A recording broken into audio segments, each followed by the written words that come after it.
college football team, I should say, in Provo. You have a Utah football team that is interesting to talk about, if unfortunately not performing the way that you thought they would. You've got a Utah hockey club that is kind of the toast of the town as the brand new kid on the block. And then the Utah Jazz beginning their season last night. And I think, as a lot of us anticipated, there were some bright spots. There were some nice things to see. And then there were some, going to be in for a long year. Jazz fall to the Grizzlies in the home opener, 126-124. The team fought hard. They rallied late and just came up short. Really odd scenario at the end. Lowry hits a big three-pointer to keep it a one-score game. Jazz, of course, need to foul. And I know these end-of-game scenarios, it can get really long and it can get really tedious. And you're like, I don't care. They're not going to miss enough free throws for us to come back with 6 seconds left. But Jordan Clarkson whiffed on the foul. Missed. And they were able to, the Grizzlies were able to push it up about to midcourt and hand it off a couple of times, and then, time expired. So 126-124 the final as the Jazz fall in their season opener, their home opener at the Delta Center. The hardwood comes up, and the ice gets cooled off one more time, and Utah Hockey Club will be skating tonight in the same building, the same arena. Less than 24-hour turnaround on these things. Puck drops at 7 o'clock. You got Thursday Night Football tonight that you can listen to right here on ESPN 700. Vikings-Rams. The upstart Minnesota Vikings, the Fighting Sam Darnolds against the Rams. So that'll be an interesting one. Lots of things to get to on the show today, as I mentioned. The poll question that is up, what would you do to try to mitigate injuries if you were in charge of that Utah football program? I was thinking about things last night, and, this applies, by the way, to the hockey club as well. Right now, you've got two of your most important players sidelined for the foreseeable future, for like post-surgery sidelined. Now, there's a bunch of games in an NHL hockey season, so I think at some point we're going to see Marino and we're going to see Dursey back on the blue line playing defense. However, two massively important players are out right now for the Utah Hockey Club. And, of course, we know about the litany of injuries that Utah football has experienced for the last couple of seasons. There's a scientific approach to this. There's a, hey, let's try and feel this out approach to this. There's a, I've done it the way that I've done it for the last 20 years and mostly to great success approach. And I don't know which one is the right one. So the poll question is up. What would you do to try and reduce injuries for Utah football if you were in Kyle Whittingham's place? And you know what? If you were in Bear Torgny's place, if you were in Bill Armstrong's place, if you're in whoever's place, if you're about to tip off your basketball season, if you just did last night like the Jazz did, how do you try to handle injuries? They are the most obnoxious, most annoying, most unfortunate part of all sports. From Little League on up. There's not a lot of real injuries in Little League, if we're being honest, but high school football, high school basketball, high school sports on up. Injuries are the absolute worst. We all know this. We all hate it. We all watch and lament the idea, the what-ifs. There are so many seasons that have been spoiled and ruined and destroyed by the what-if of a rash of injuries. Conversely, there are many seasons that go down in history as a legendary where you just got really lucky with injuries. I have said this many times on the air in my radio career and probably several times this season. We can discuss it with Morgan Scally the next time he comes on. That 2004 Utah football team that played in the 2005 Fiesta Bowl, undefeated, number one draft pick overall, Alex Smith, right? That team experienced one important injury the whole season. One.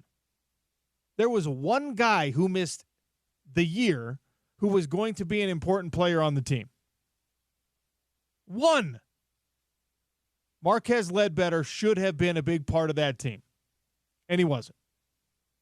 Everybody else stayed healthy. Everyone else, even the bumps and bruises, were minor. If you missed time, the starters on that team were back in a couple of weeks. Sugar Bowl team is the same thing. Look back at those Pac-12 championship teams, the back-to-back Pac-12 championship teams, and those were far from perfect seasons for Utah. But look back at those teams, there was not a lot of significant time missed for big-time players.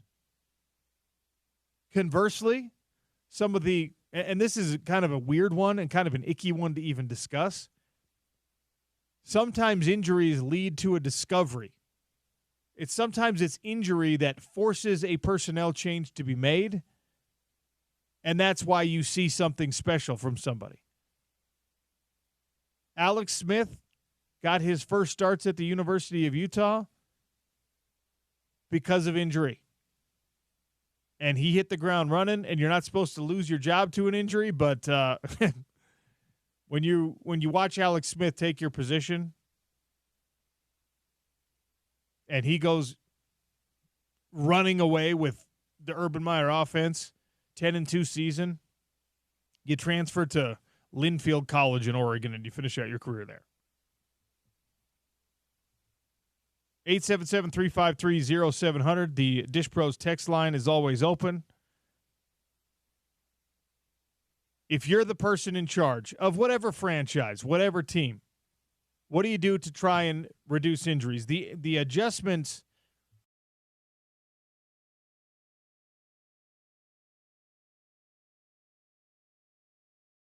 program, because that's always something you have to look at. Less contact in practices, more physical practices, which of course is the exact opposite of that previous answer and sometimes counterintuitive for folks, or just the pray for better luck. I'm actually shocked at how many people are praying for better luck instead of trying to do something different. I'm going to come up with my completely inexpert, my totally non-scientific, I am not a doctor response here for you. And I'm going to say, I have a certain amount of experience as a guy who spent a lot of time practicing, not a lot of time playing when I was a football player. But I then went on to a 12-year career in professional mixed martial arts, which is fairly rough and tumble. Injuries certainly are a factor in that sport as well. And I got to tell you, I think that in a lot of these cases, we have jumped the shark on how much we examine, worry about, talk about, and attempt to mitigate injuries. I think especially in a contact sport like football, and hindsight is always 20/20, and of course you think you have an answer when you don't. I'm just answering, if I were in charge, I'm running short, very physical practices. Like big-time contact practices.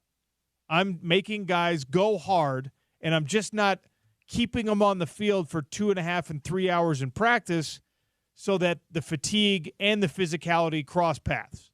All right? I want my guys to be practicing hard, a lot of contact, not going all the way to the ground, not rolling into each other's knees, but going hard in every practice.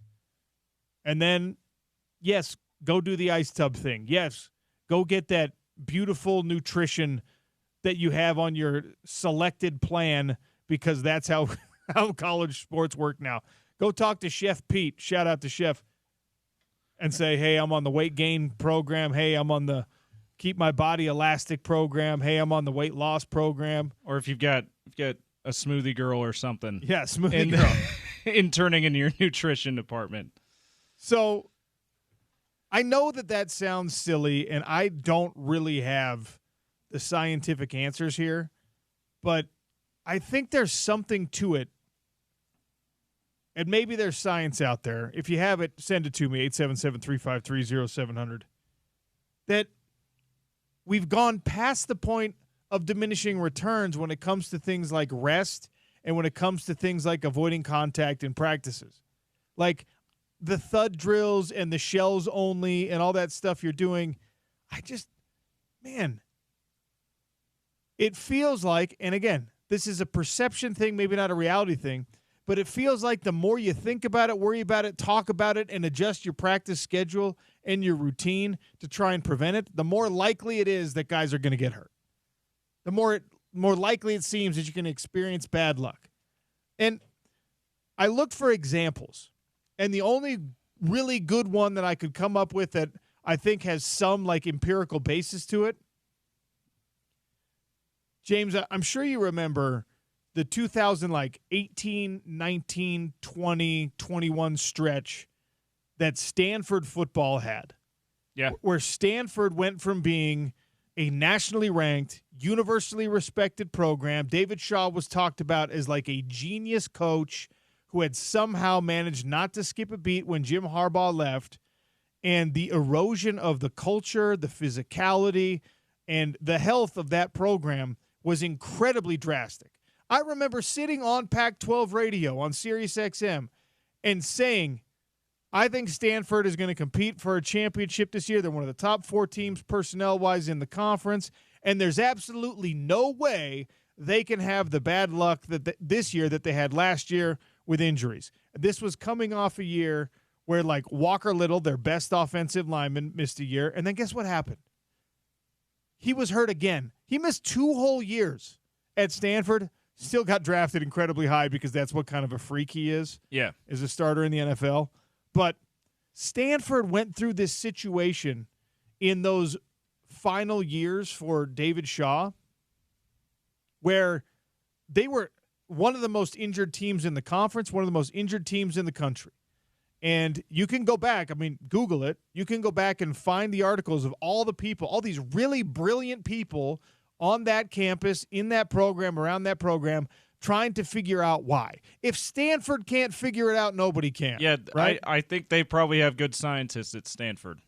And they were doing everything possible. State-of-the-art treatment, trying to figure out the sleep and nutrition regimens that would most benefit these athletes. And one of the things that it really boiled down to, and one of kind of like the turning points, was they lost a strength and conditioning coach, okay?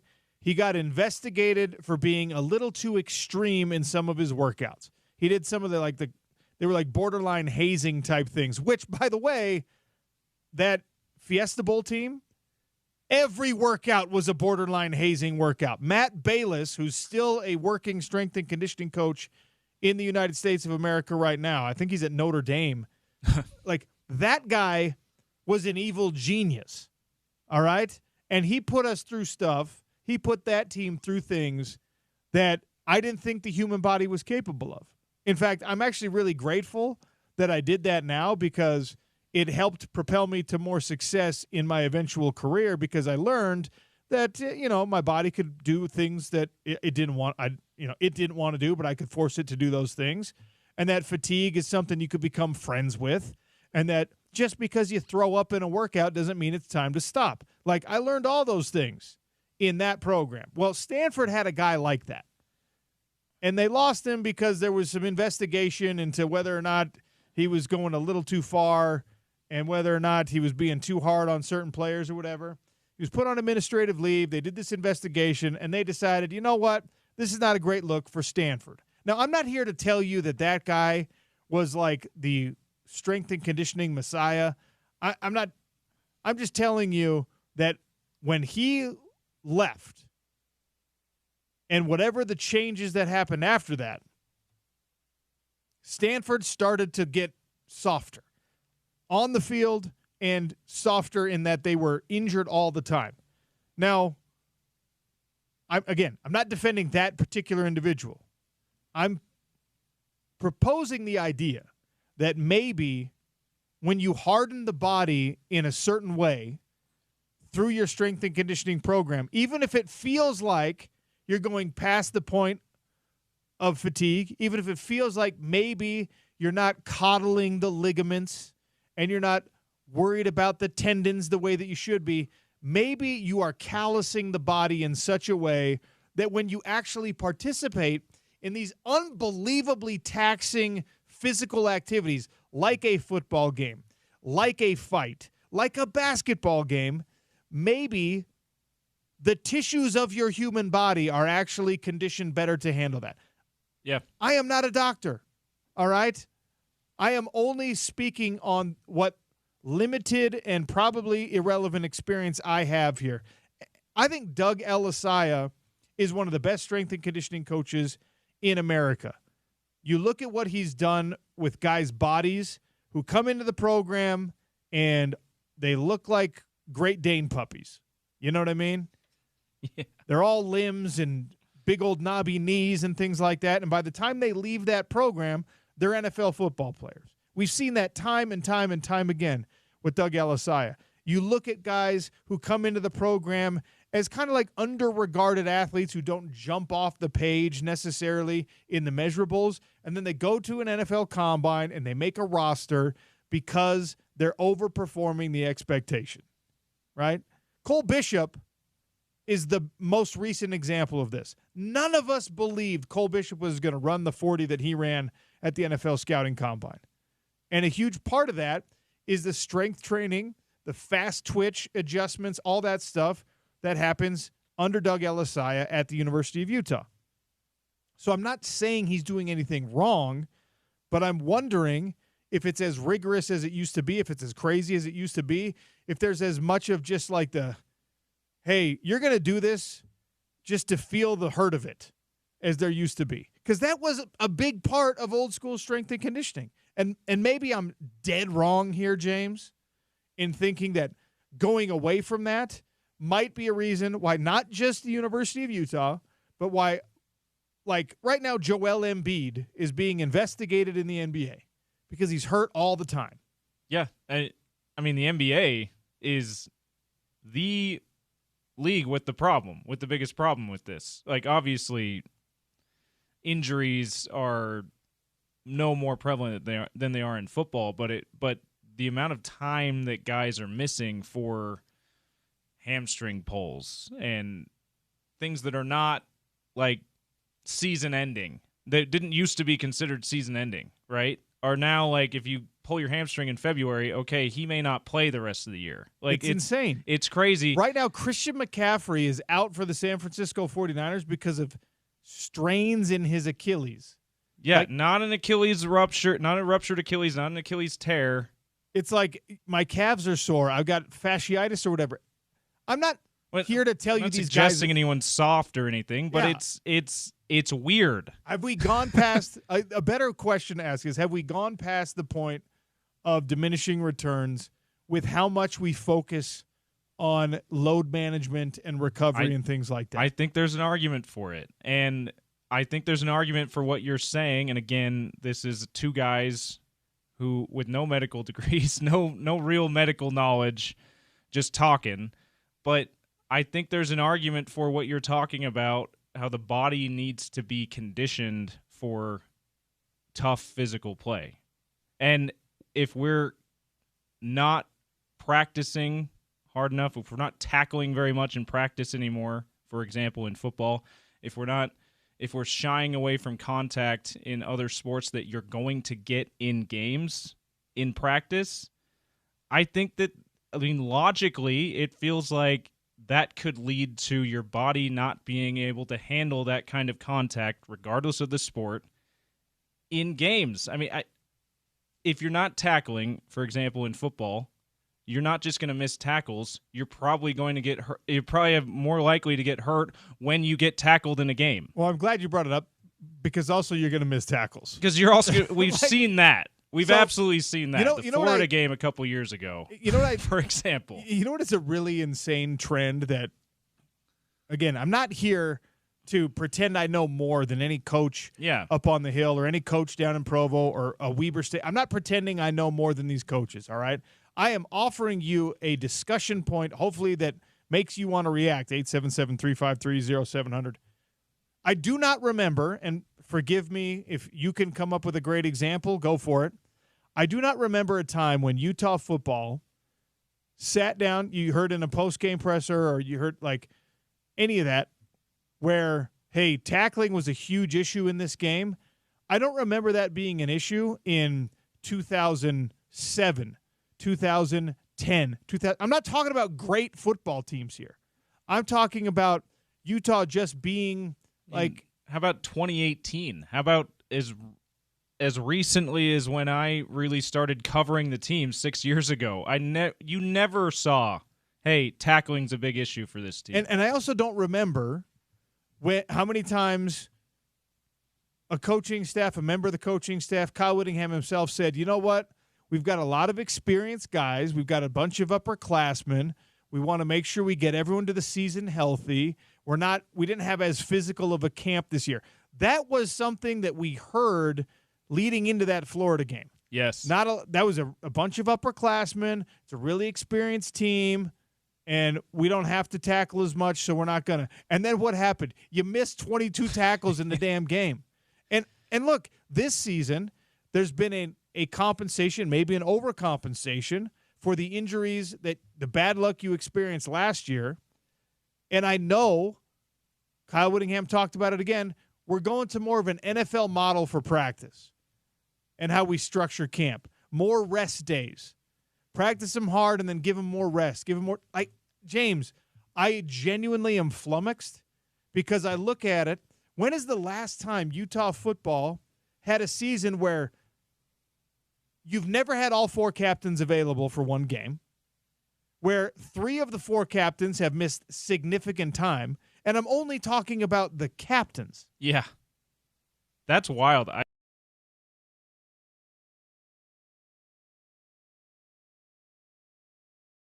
Not had all 4 captains available. And look, now Mekhi Bernard, who's going to join us at noon, yes, is a new captain on this Utah football team. And so you'll have Keithy, as far as we know, is available, right? Mekhi, as far as we know, is available for this game in Houston. Tafuna available. Karene Reed is back and available. So I think this is the first game of the season where all 4-year captains are going to be on the field actually playing. Not the 4 original captains coming out of camp, but the captains for the rest of the season. Yeah, and by the way, you mentioned Mekhi Bernard. We might be bearing the lead a little bit. He's going to join us every week. Isn't the plan. He, OC? That's the plan. All right? James, I am not counting any chickens before they hatch in 2024 when with he Utah got football. hurt, when he got hurt briefly and left the game briefly against TCU, I was like, oh, crap. We just signed a deal with this guy. But anyway, we're excited to have Mekhi Bernard hopefully on a regular basis here the rest of this season. With Cam Rising being out for the season, we're pivoting to Mekhi Bernard, the new captain, as our player interview. We got to come up with a clever name for it still, but right now we're Mekhi Bernard interview every Thursday at noon. And I teased it with Zachariah because Zachariah interviewed him last week when you were out, OC. I teased it. I said, big announcement coming soon. There it is, people. There's the payoff. So, James, I'm really glad I brought this conversation up. Gordy Chase is going to join us in a few minutes. We can ask him about it as well. Because people are like, this is maybe some of the reaction I thought I was going to get. I'm telling you, like, at least in camp and maybe 1 practice per week during the season, I want it to look like a damn football game. Yes. That could be wrong. I fully acknowledge that I might be the biggest idiot on planet Earth, but I'm leaning really hard on my fight experience here. The only way that you can get your body ready to fight is to fight. And you're going very hard in wrestling. You're going very hard in the jiu-jitsu practices. You're going very hard when you put all of it together. And yeah, you taper off 10 days before a fight to let your body heal from the bumps and bruises. And yes, you hope that your training partners are not diving at your kneecaps and things like that. So all of that, of course, comes into play. But man, I'm looking at what's going on in the NBA and Joel Embiid. They're like, we're trying to keep this guy healthy. We're going to rest him. They've been doing this. It's his whole career, and he's been hurt every year in the playoffs. You know who just worked out like before games, played every minute of the game, and then worked out after the games and didn't miss any games? Karl Malone. Yep. Do you know how many guys in that era of NBA basketball would lift on the day of the game, either before or after the game, and no one was talking to them about load management. No. And none of those guys were missing back-to-backs religiously. I'm not screaming at the clouds, or maybe I am. I'm not telling you new kids and you scientists to get off my lawn. I am just saying that I fear in football, in basketball, in everything, we have gotten to the point now where it might even just be a psychosomatic thing. We talk about injuries so much and we think about injuries so much, we might be manifesting injuries. I don't know. Yeah, it could be, and Gordy will be great on this because he obviously coached in that era, and he follows it very closely now and is still very well connected, so he'll be great on this, and it's been the biggest problem in the NBA. I mean, the load management thing and the sitting out for so long after, like I said, soft tissue injuries that didn't used to sideline guys for as long as it's sidelining them now. I mean, it's been a huge problem. So excited to have Gordy on to talk about this. Great game last night, by the way. We're going to have Walker Kessler highlight coming into the Gordy Chiesa interview, because Walker Kessler, if you missed it, OC, incredible game. He looked like rookie year Walker Kessler, which is important.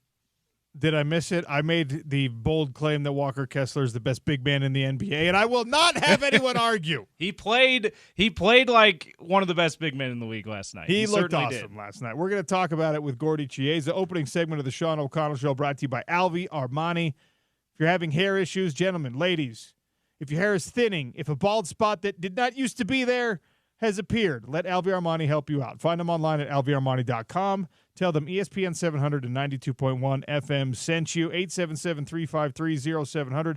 Feel free to tell me I'm an idiot with all of this injury stuff. I just want a solution to not just what's going on with the Utes, but in the pro leagues with my San Francisco 49ers. Somebody fix it. Gordy Chiesa next on the Sean O'Connell Show. ESPN 700.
Welcome back to the Sean O'Connell Show.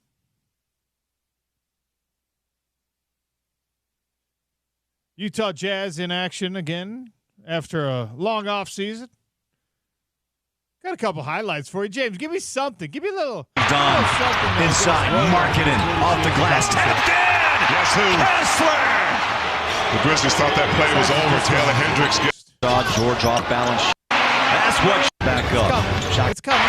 Walker Kessler. Maybe. Oh, it's nicely done. Inside, Markkanen off the glass. Tapped in! Guess who? Kessler! The Grizzlies thought that play was over. Taylor Hendricks getting it. Walker Kessler with the putback on that highlight. Sound courtesy of the Utah Jazz broadcast, of course. Kessler had a really good game for the Utah Jazz. 30 minutes, 16 points, 14 rebounds, 5 blocked shots for the big man. Still ended up being a loss for the Jazz, 126-124. They fall to the Grizzlies in the opener. Gordy Chiesa, our resident NBA expert, stops by to talk about this and many other things. Gordy, how are you? Oh, see, I'm doing fine. And Kessler last night showed that he played much harder. Last year there was a element where he didn't play as hard. Last night, first game of the year, Sean, he came out ready to roll, and he outplayed Zach Edey, and that was a huge factor for the Jazz as far as him getting off to a good start. And the Jazz need him to do that throughout the season.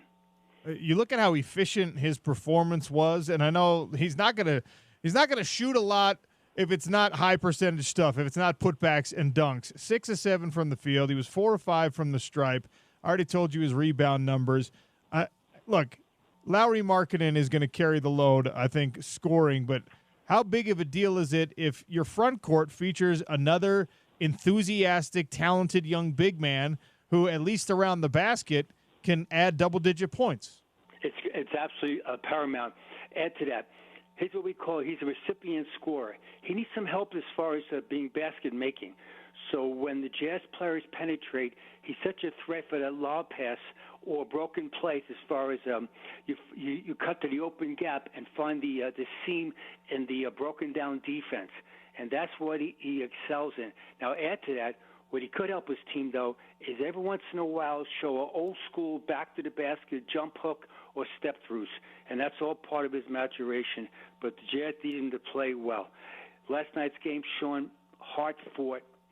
The Grizzlies showed their courage themselves. They were banged up, and they came out ready to play. And the Jazz had a hard time staying in front of John Morant. That was his first game, and he got hurt last year as far as his shoulder injury. But before that, he missed 25 games with the NBA suspension. So last night was the first time he played literally in about 9 months, and he came alive for them. 22 points, 10 assists, 5 rebounds, and he lived in the lane the whole game. And then he added to that being a footwork dancer. So the Jazz got to try to do a better job of defending quick guys like him as far as using their chest and also their technique. Yeah, 22 points in only 28 minutes for John Morant, who it seems like they're going to ease him back in, but he'll probably average more than 28 minutes a night, won't he, Gordy?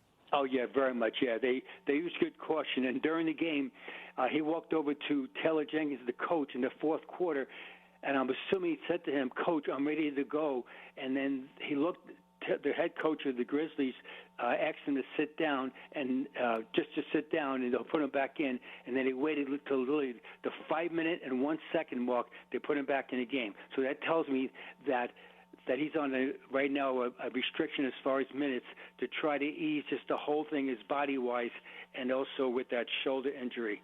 So this is all part of the NBA. It's only the first game, but players are very conscious, and so is management, because the players get paid so much money that they really want to make sure the guy's able to play throughout the season right now.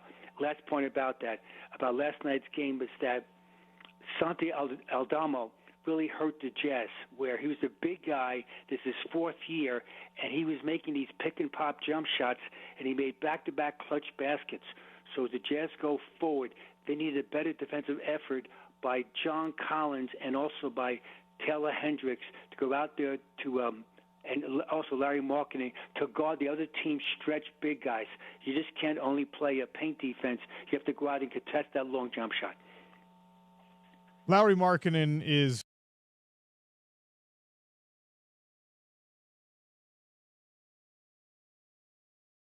(13 of 14 from the stripe. He finished with 35 points, led all players in the game in plus minus, had 9 rebounds as well. I mean, a complete performance from Larry Markkinen. What'd you think of his first game of the year?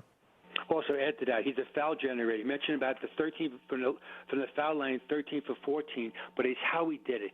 That he's able to use his dribble drives to the basket and jump stop and then pivot and cause a defense to overreact and body check him. And the last part about it, he goes to the boards. So a lot of times he's a factor of crashing the offensive boards, and the guys are late to put a body on him. He's able to carve out space to create fouls. His performance was tremendous. Thank God the Jazz signed him last summer. Remember last year, there was some talk about maybe they would try to trade him to get more assets. Thank God they didn't. Because his $42.1 million contract in the NBA con, he earned every penny of that. A franchise player. The Jazz had 7 guys in double digits as far as scoring and still weren't able to win this game. I thought it was a really nice performance from the team. Still leads to a loss, a sign of things to come for the year. No, not yet. There's too early to tell. The Jazz were out shot from the three-point line, 17 to 10 from threes as far as made. So that's differential 21 points. So as always, is that you've got to be able to defend the three-point line. Last year, the Jazz were last in the NBA as far as also putting the three-point shot. So they've got to keep emphasizing it, whether it's dramatically or whether it's technique-wise, if not a combination of both. Because this is a new NBA for the last 10 years, is that the ability to make threes and to guard the three is absolutely critical. We saw the other night showing where the Boston Celtics demolished the Knickerbockers, where they tied an NBA record of 29 made threes. And so you've got to be able to guard the three-point line. So let's watch closely the Jazz as they go forward in the next month or so, if they can improve that. Gordy Chiesa, resident NBA insider, is our guest here on the Sean O'Connell Show. When you look at that end-of-game sequence, Gordy, a weird scenario, Lowry makes the three-pointer to keep it a one-score game. You got, about 6 seconds left. Jazz in that situation want a foul. They somehow whiff the fouls. They don't get the foul in time. How common is that? It happens. You've got to communicate that early, and you've got to make sure the referee calls a foul. In other words, where you've got to make sure that you hit the guy, go after the ball. You might get a no call, which is good then. So it happens. You've got to practice it. We call that time and score, where you just keep working on it, and you've got to be able to commit that foul to get a chance to warm up. All right, so it is and digest one.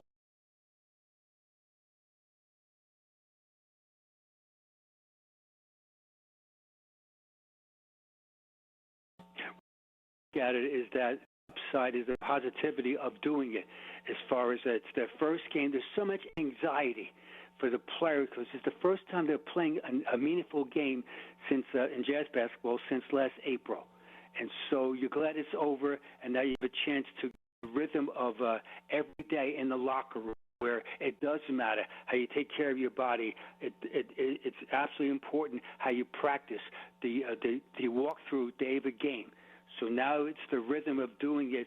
You own one. You want to try it out tomorrow night versus the Golden State Warriors, which would be another tough game as far as try to get a win. Because it's very hard to mentally and very slow, especially if you lose. With younger teams, they by winning.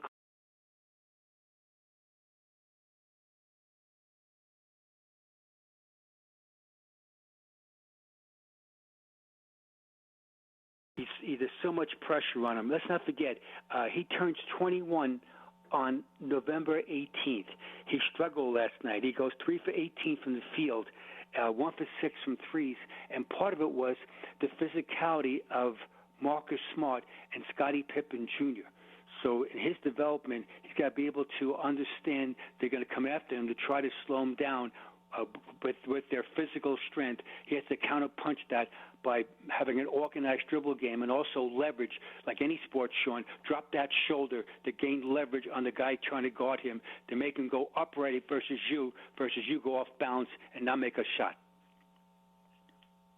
All right, so I want to talk about something we opened the show with, and I applied it to, the rash of injuries we've seen over now 2 seasons or a season and a half with Utah football, but you're seeing it in the NBA. We've talked about the philosophical changes, the load management. You've been around this game, Gordy. You've been around this league for so long, and it is a long haul. It's 82 games, and sometimes there's back-to-backs and whatnot. If you're designing the practice regimen, if you're designing, I guess, the workout plan to try and keep guys healthy for as long as you can in a season, or maybe even to get guys back as quickly as possible if they do get injured, what does that look like? Because I have gotten to the point now where I think maybe we're too careful sometimes. Oh, absolutely. And add to that, there's training all year around. In other words, usually speaking, in yesteryear, now I'm not living in the past, it seems to me there's many more injuries now, the last, we'll say, 10 years of lower body injuries, meaning what? Shin splints, stress fractures, ankle problems, because of the wear and tear of the guys training dramatically all year round. I'm not saying not stay in shape. I'm not saying that or eating properly. I'm just saying that there's so much wear and tear. So in this season where there is absolutely stress, it's even more paramount as far as be able to maintain your body by not overtraining. Just generally speaking. Now, most people that play in the NFL, that play Major League Baseball, play in hockey, play in basketball, they're type A personalities. So they usually overtrain. And that's why it's so important to be very conscious of not doing that. Now, the regimen is that less is always better, but make it intense.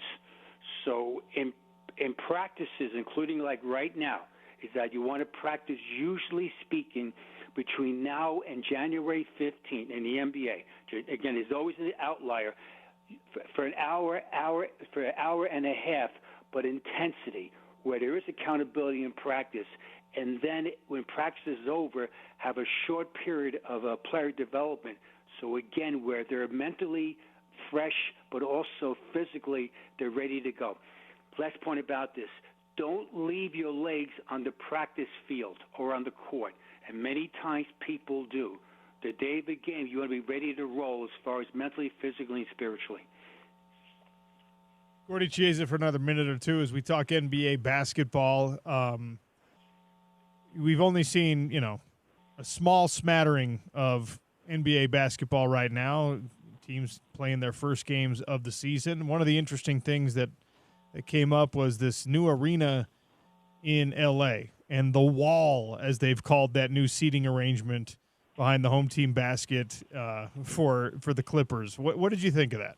I thought it was absolutely great. It reminds me of college basketball. That's the first thing. It reminds me of the Kansas Jayhawks or Duke Crazies were behind the baskets. So it's absolutely Sean's alluding to the new arena right now where all the fans are behind each basket, and there's a leader. It seems to me, Sean, as a matter of fact, Sean, maybe try to get the leader of the person doing the chants and doing the swaying and the wave behind the baskets.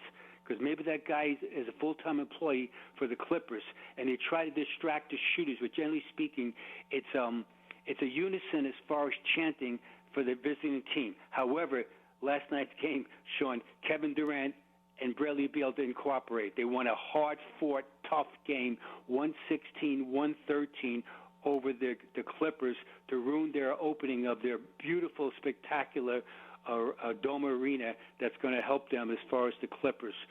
Durant goes for 25 points, 7 rebounds, 3 steals, and Bradley Beal goes to 24 points, including 4 for 6. I think it's great.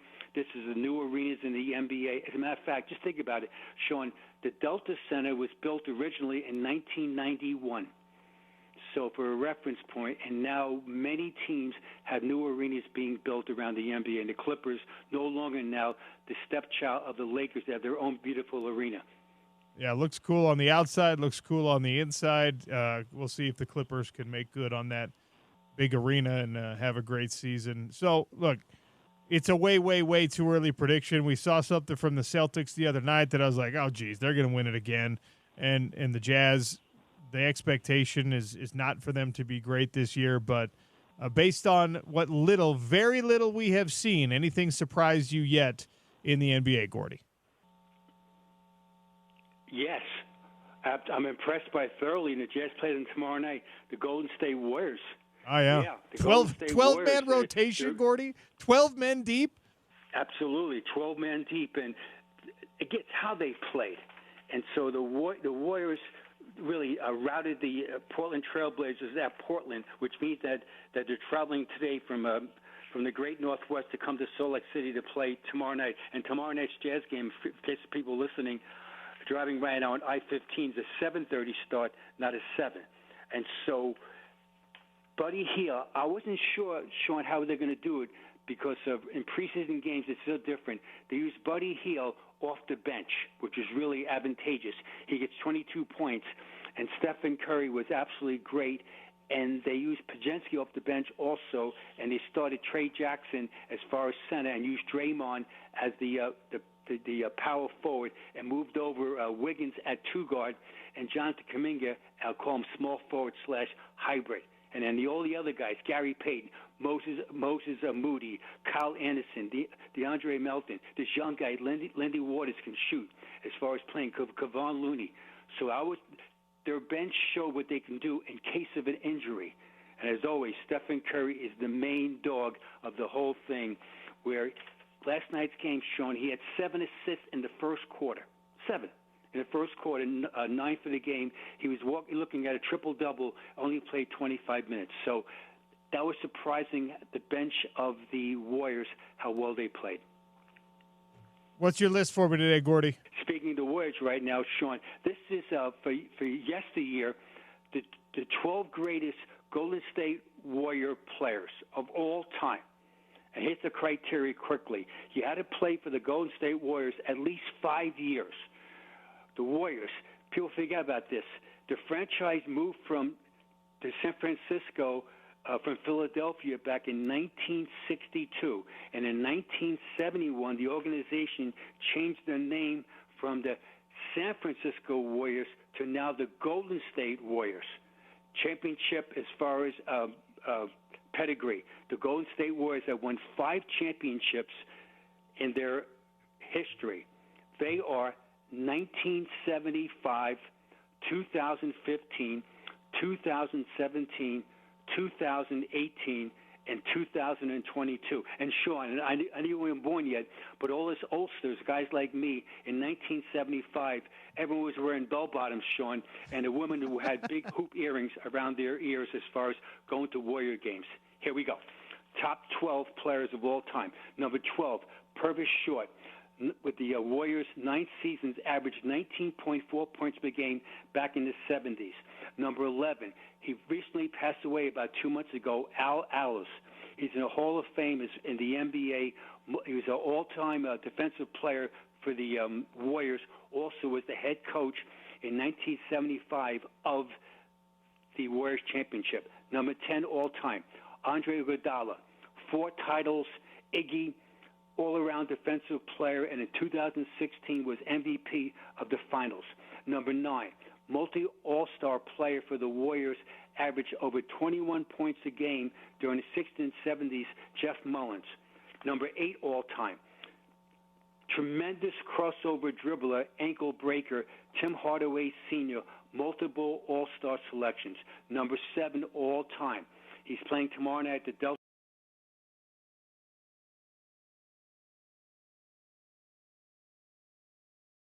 Tremendous rebounder and shot blocker, Nate Thurman. Number 5, he gave the Warriors 11 tremendous years of championship-level knockdown shooting. He's a future Hall of Famer. He now plays for the Dallas Mavericks, Klay Thompson. Number 4, The greatest ever lefty range shooter of all time in the history of basketball, left-handed. And yes, Sean, southpaws have more fun. Chris Mullin. Number 3, in the Hall of Fame, he was the main person in 1975, the catalyst for the championship, Rick Barry. Number 2, he played for the Warriors back in the 60s, and then he forced a trade to go back to Philadelphia. He broke all the records. They changed the rules for him. Will Chamberlain is the second greatest Warrior player. We all, number 1, we all love him. We all know about his background. He's the world's greatest perimeter shooter of all time, both stationary and off the dribble. Stephen Curry, 4 titles, future Hall of Famer. Thus, Sean, that's my list of the day, the greatest ever Golden State Warriors. I love it. Greatest Warriors from our great NBA mind, Gordy Chiesa. Thanks for your time, as always, Gordy. Thanks, Sean. Peace out. Great stuff from Gordy. The NBA's back. Utah Jazz basketball is back, and the Hot Lunch is coming next to look at Utah Hockey Club's matchup tonight in 3 minutes on the Sean O'Connell Show, ESPN 700.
Hot lunch today brought to you by our friends at Lemon Shark Poke. It's just a block or so east of our Broadway studios on 300 South. Fresh fish. The way that they source their fish, by the way, is really what separates Lemon Shark from all the other restaurants, especially the fast casual type of places. When you're eating poke, you want the fish to be excellent, right? They get their fish the same places like the white tablecloth restaurants get their fish. They source it every single day, and they locally source their vegetables. It really is super high quality food. Go and create your own poke bowl, all right? I'm a big salmon guy. Try the shoyu salmon. Get the rice. Get the poke rice, the regular white rice. Okay, you can do brown rice. You can do salad. You can do whatever, noodles. I go with the sushi rice, okay? Shoyu salmon, sushi rice, edamame, pineapple, ginger, and whatever else you like. It's kind of like a Subway sandwich, you know? You throw on all the fixings that you like. But get those, a little sweet garlic sauce, sweet chili garlic sauce, you're golden. All right. How about the amount of sauces they have too? We had the one when we went there after the show earlier this week. The customer came in, a regular came in, and he went through his bowl. Yeah, and it seemed like he put in every. He asked for about sauce. every sauce. Yes. It was amazing. He was making poke soup. You can get it really saucy if you want. You can go lighter on the sauce. I was amazed at the amount of different sauces they have there. Also, how about the owner telling us that you can get really good seafood in Utah. You just got to source it. You got to source it correctly. Really good, really fresh seafood in Utah. That blew my mind because I mean we're obviously landlocked. So I mean, besides brine shrimp, we don't have much seafood locally here. It was cool to hear him say, yeah, we can get it. I mean, it's obviously more fresh if you just catch it on the coast, but you can get it about as fresh as what they have in restaurants in California, which is cool over at Lemon Shark Poke, giving you the hot lunch today. And really, the only thing I wanted to address in the hot lunch, Utah Hockey Club back in action tonight against the Colorado Avalanche.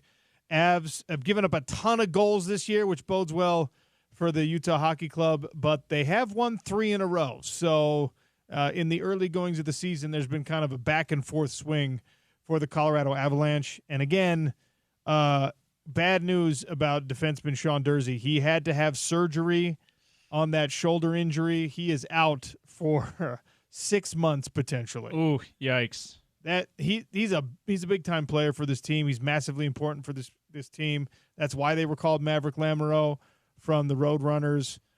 His parents are trying to come down for the game. I just read this. From Montreal. His parents are trying to come down for the game. How about this?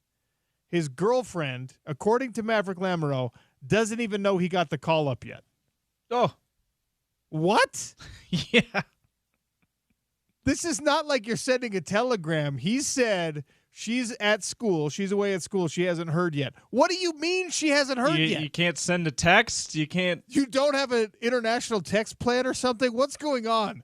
I need to know what's going on with Maverick Lamoureux's girlfriend. Snapchat or something? Come on, man. Is she an international spy who cannot be contacted? Yeah. She's a student, OC. She's an international student. How would you get called up to live your dream of playing NHL hockey? Yes, your parents are the first call, but your significant other is probably the next one? I would think so. She doesn't know yet? Come on, man. That's going to be a real problem in their relationship moving forward, okay? That's my prediction. She's either going to be mad that he didn't bust through all the layers of blockage in order to make sure she found out, or he's going to be mad that he sent that text message and she didn't respond to it for 3 days. Well, I mean, trouble in paradise. His name is Maverick. He likes to do things differently, I'm sure. That's all right. All right, before I take a break and we come back with Mekhi Bernard, running back for the University of Utah, we have to figure out what to call that, by the way, the Mekhi Minute. The Mekhi moment. The Bernard. Something Bernard. I'm trying to think of what would work back and forth with Bernard. That's we'll figure it out. Reminder, if you're looking to tailgate, if you're looking to beef up your game day culinary experience, Smith's has all the answers for you. Smith's is the place for lower prices. If you want an ultimate winning combination, remember to use the Smith's app and download the digital coupons. $600 in savings this week alone in digital coupons on that Smith's app. So for the tailgate party, if you're just inviting a few friends over for the game, maybe you're watching it with a big group, get the food through the Smith's app. Easiest way to save on great food and drinks every single day. Official grocer, by the way, of the Utah Utes. Mekhi Bernard is next on the Sean O'Connell Show, ESPN 700.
All right, we're reaching out right now to Mekhi Bernard, starting running back at the University of Utah. Maybe the lone offensive bright spot in the last couple of weeks, at least.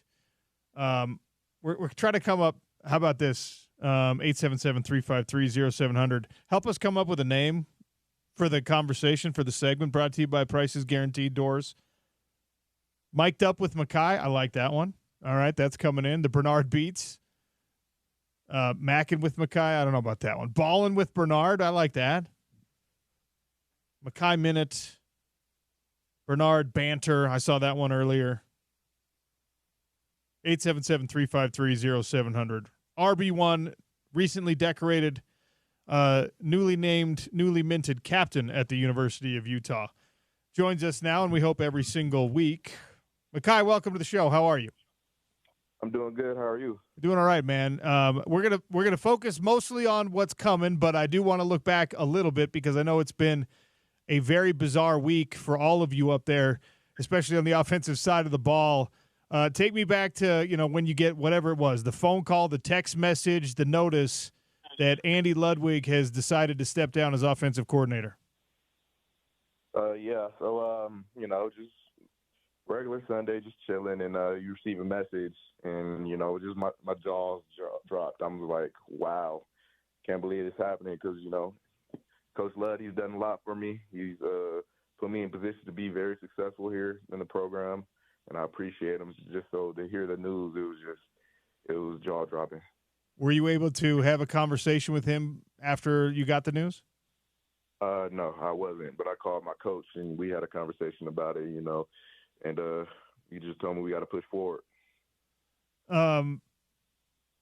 He said in, I guess, justifying or telling everyone why he thought this was the right timing, Andy Ludwig said, I feel the offense needs to hear a new voice. You're part of that offense. Did the offense need to hear a new voice, or what is your reaction to hearing those words from Ludd?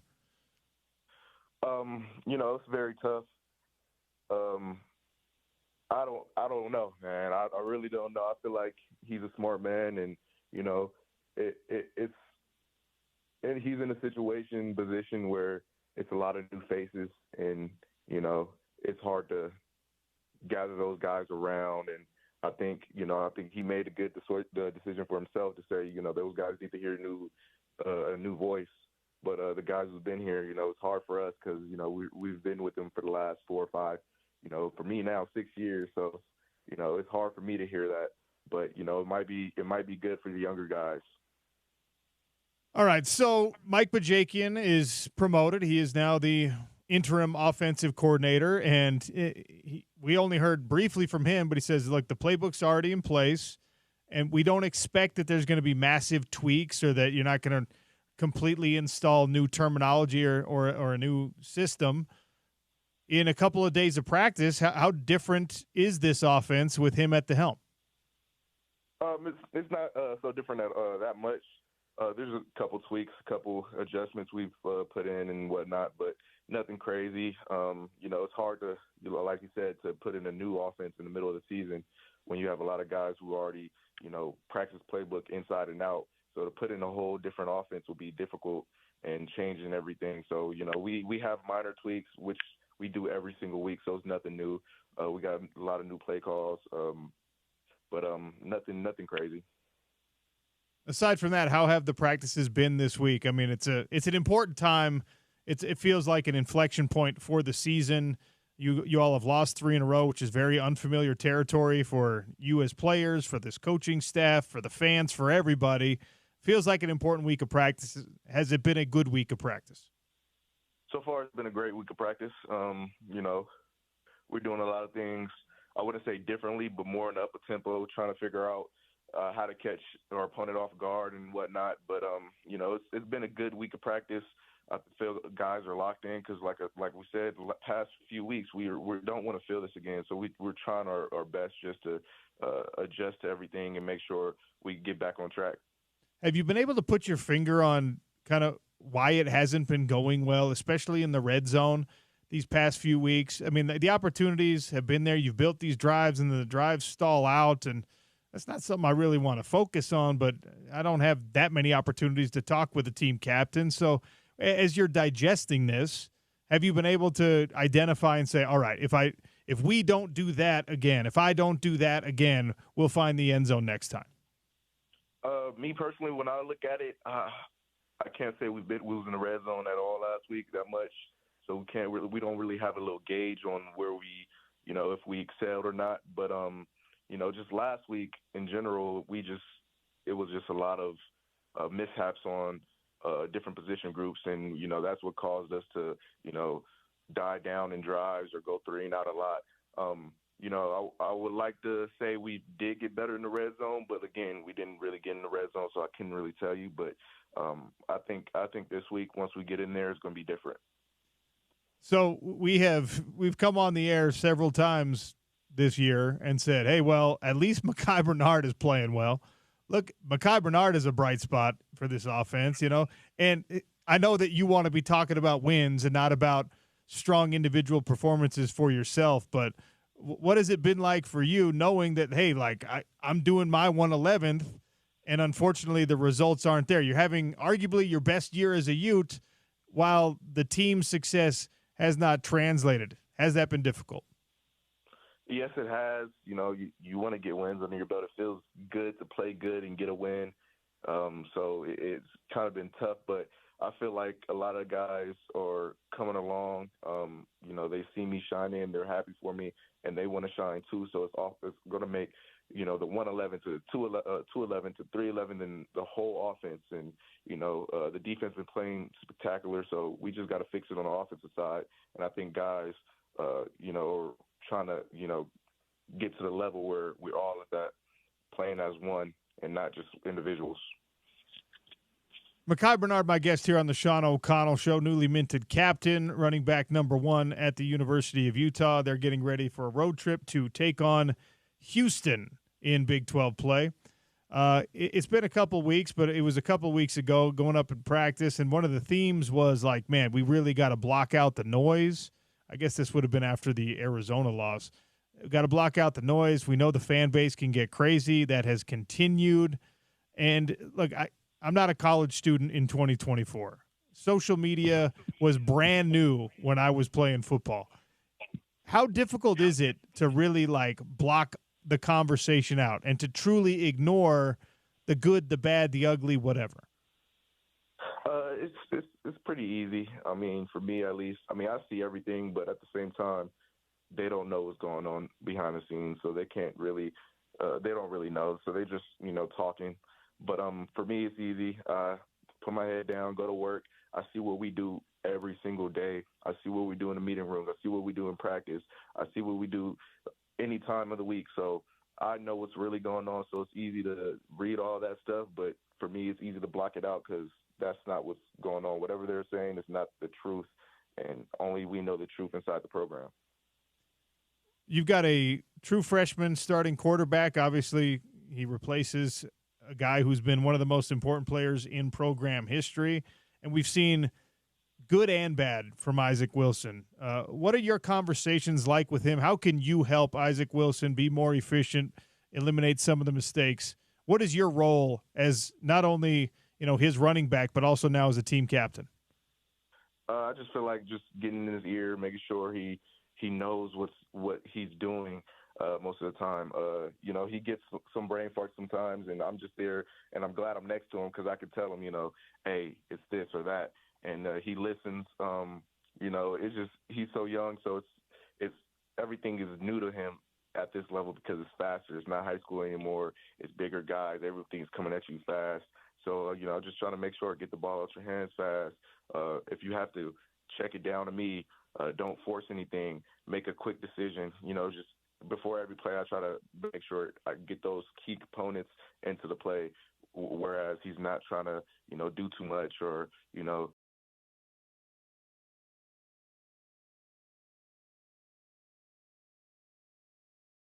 kind of slow down for you at this level? Like, at what point in your career did you feel like, oh, now I'm actually ready to do this? I'm where I want to be as a player. I am now just as fast as this faster speed, whatever. When did it click for you in your career?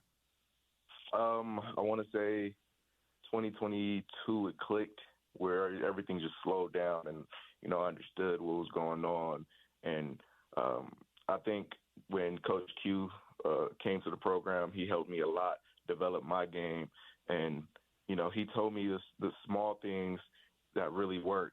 It's like everybody wants a big play. Everybody wants you to do this and do that. But if you can take, a 2-yard run and on contact, make it into a 5-6 yard run, you're going to be successful.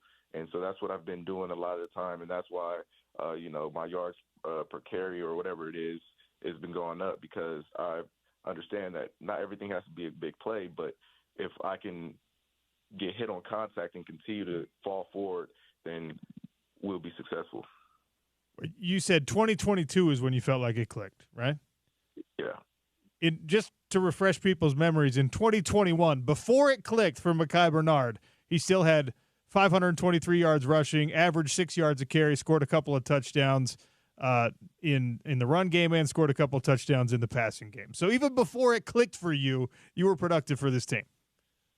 Yeah, pretty much. And, that was just me off pure athleticism, just trying to, go and play ball.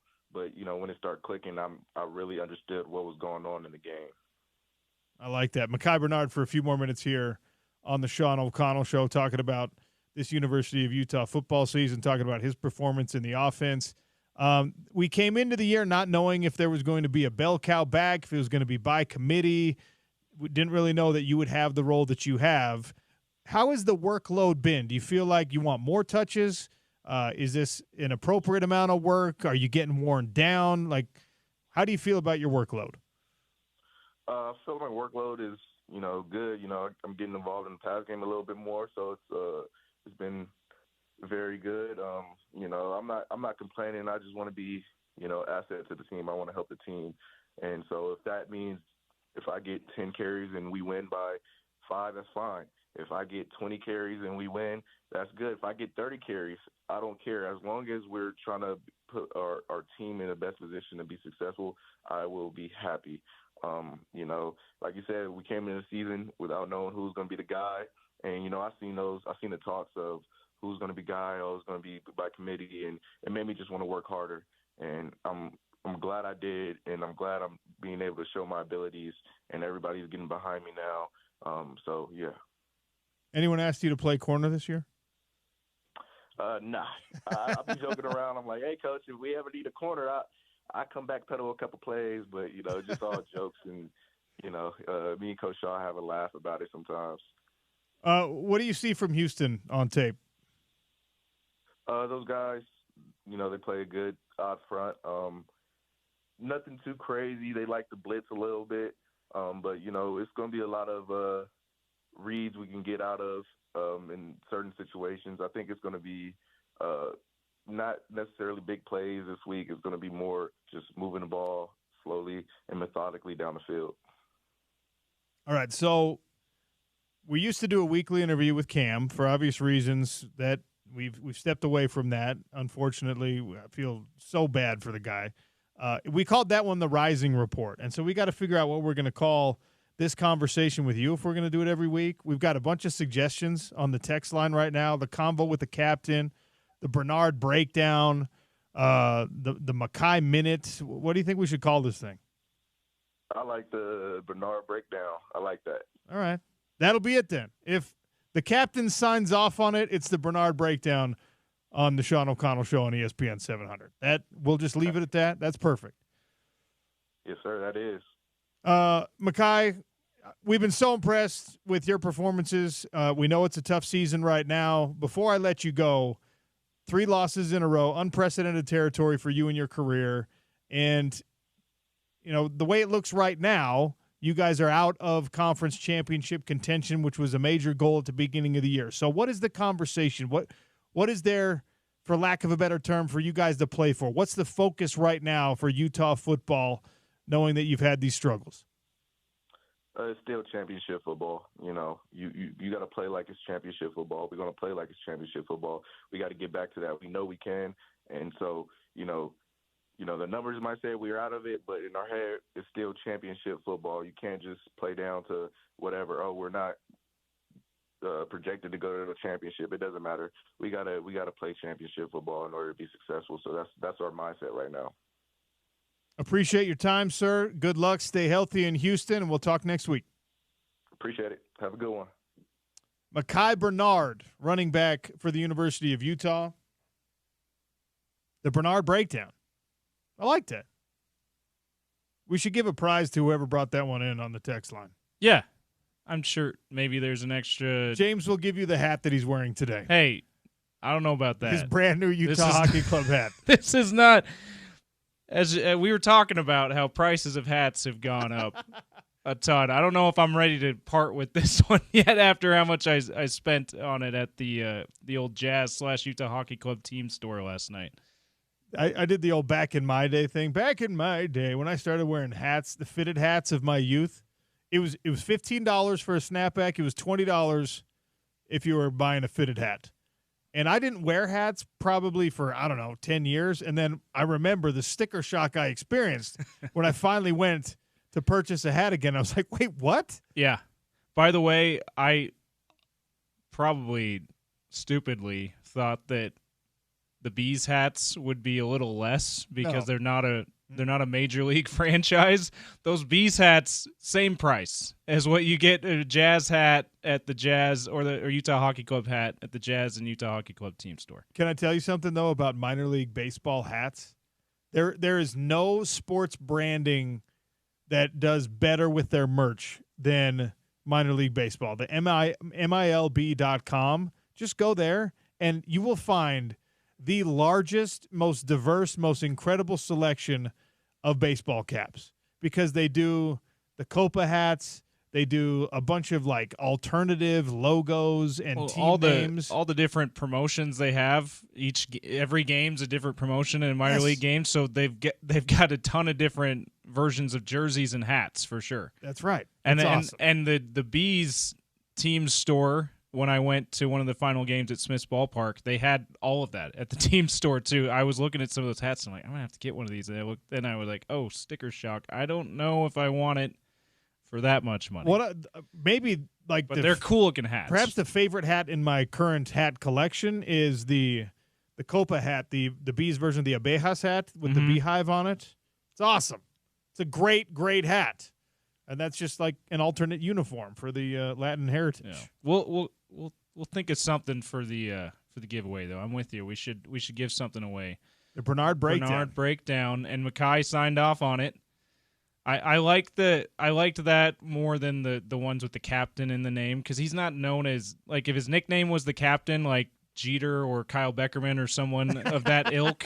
Yeah. Then okay, captain's corner, but that's not really what he's known as. So I like the Bernard breakdown for this one. The Bernard breakdown is brought to you by Prices Guaranteed Doors. That's part of our Big 12 at noon. Brought to you by Mountain Land Supply. Visit them at mountainlandsupply.com. Go check out their physical locations, including brand new spot. Eric Weddle will join us next, the head coach of the Rancho Bernardo Broncos. You know who's getting a lot of love right now in the San Diego newspapers?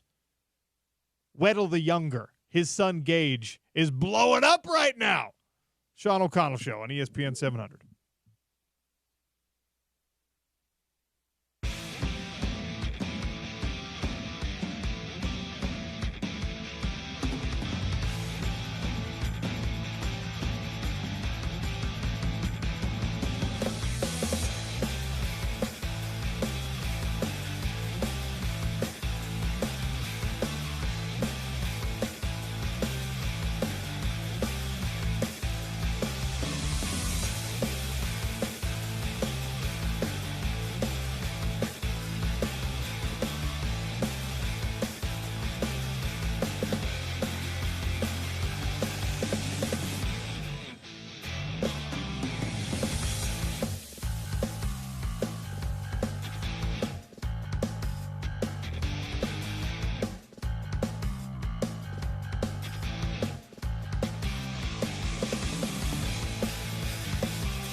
There's a fake up the middle. Weddle's back to pass. He saves the pocket, steps up and throws the ball right up the middle. And it's into the end zone for a touchdown. Rancho Bernardo. Weddle with the pass to Lucas Kobach. That highlight courtesy of Bronco TV and Rancho Bernardo Digital Media. Sean Briner on the call. And the Weddle reference there is not my next guess. It's not Eric Weddle. It's his son Gage quarterbacking the Rancho Bernardo Broncos. Well done, James, pulling the younger Weddle highlights. Utah football legend, my good friend Eric Weddle, joins us now on the Sean O'Connell Show. E-Dub, what's up? Man, that was very eerie. I was listening to it. I'm like, okay. I was thinking about the few fake punts I had in the NFL, and then when it said complete, I said for a touchdown. I said, I don't think that's me. And then the Rancho Bernardo. So very cool. Very cool of you guys. Nice. Gage is working hard, man. He's working hard. Proud dad. I don't get to say it much to him, obviously, for obvious reasons, but he does things every day that make me proud of him. So. Well, he's blown up a little bit. He's starting to get a little bit of attention, and I've read the articles, Dub, and he says the right things. He says it's all about the team. I'm sure it feels good for a freshman to be getting love, and people want to interview him, and he's getting a tiny taste of what his dad experienced in football, and he says the right things. That has to make you just as proud as the performances. Yeah, I mean, he taught him from a very early age that the game of football is 11 guys collectively playing together as one, and no individual success can happen without your teammates. So I hope over the years of me teaching him and mentoring him and trying to be a good example of being a great teammate and a leader that resonates through him. So he's got a long ways to go.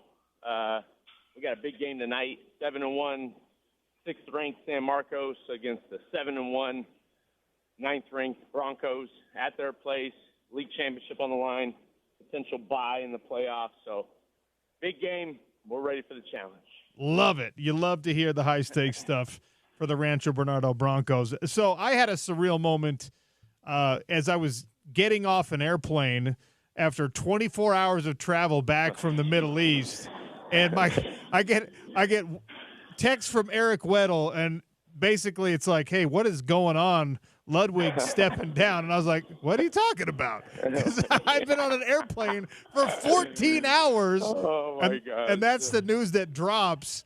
And, of course, then I started getting on the horn and figuring out what was going on. But, I mean, your reaction came before my reaction did. What did you think when you saw that Andy Ludwig had stepped down at the University of Utah? Yeah, obviously unexpected and expecting to hear that. Obviously, there have been some struggles throughout the season, but I just hope, I have so much love and admiration for Coach Ludd. He's helped me as a coach. He's been a mentor.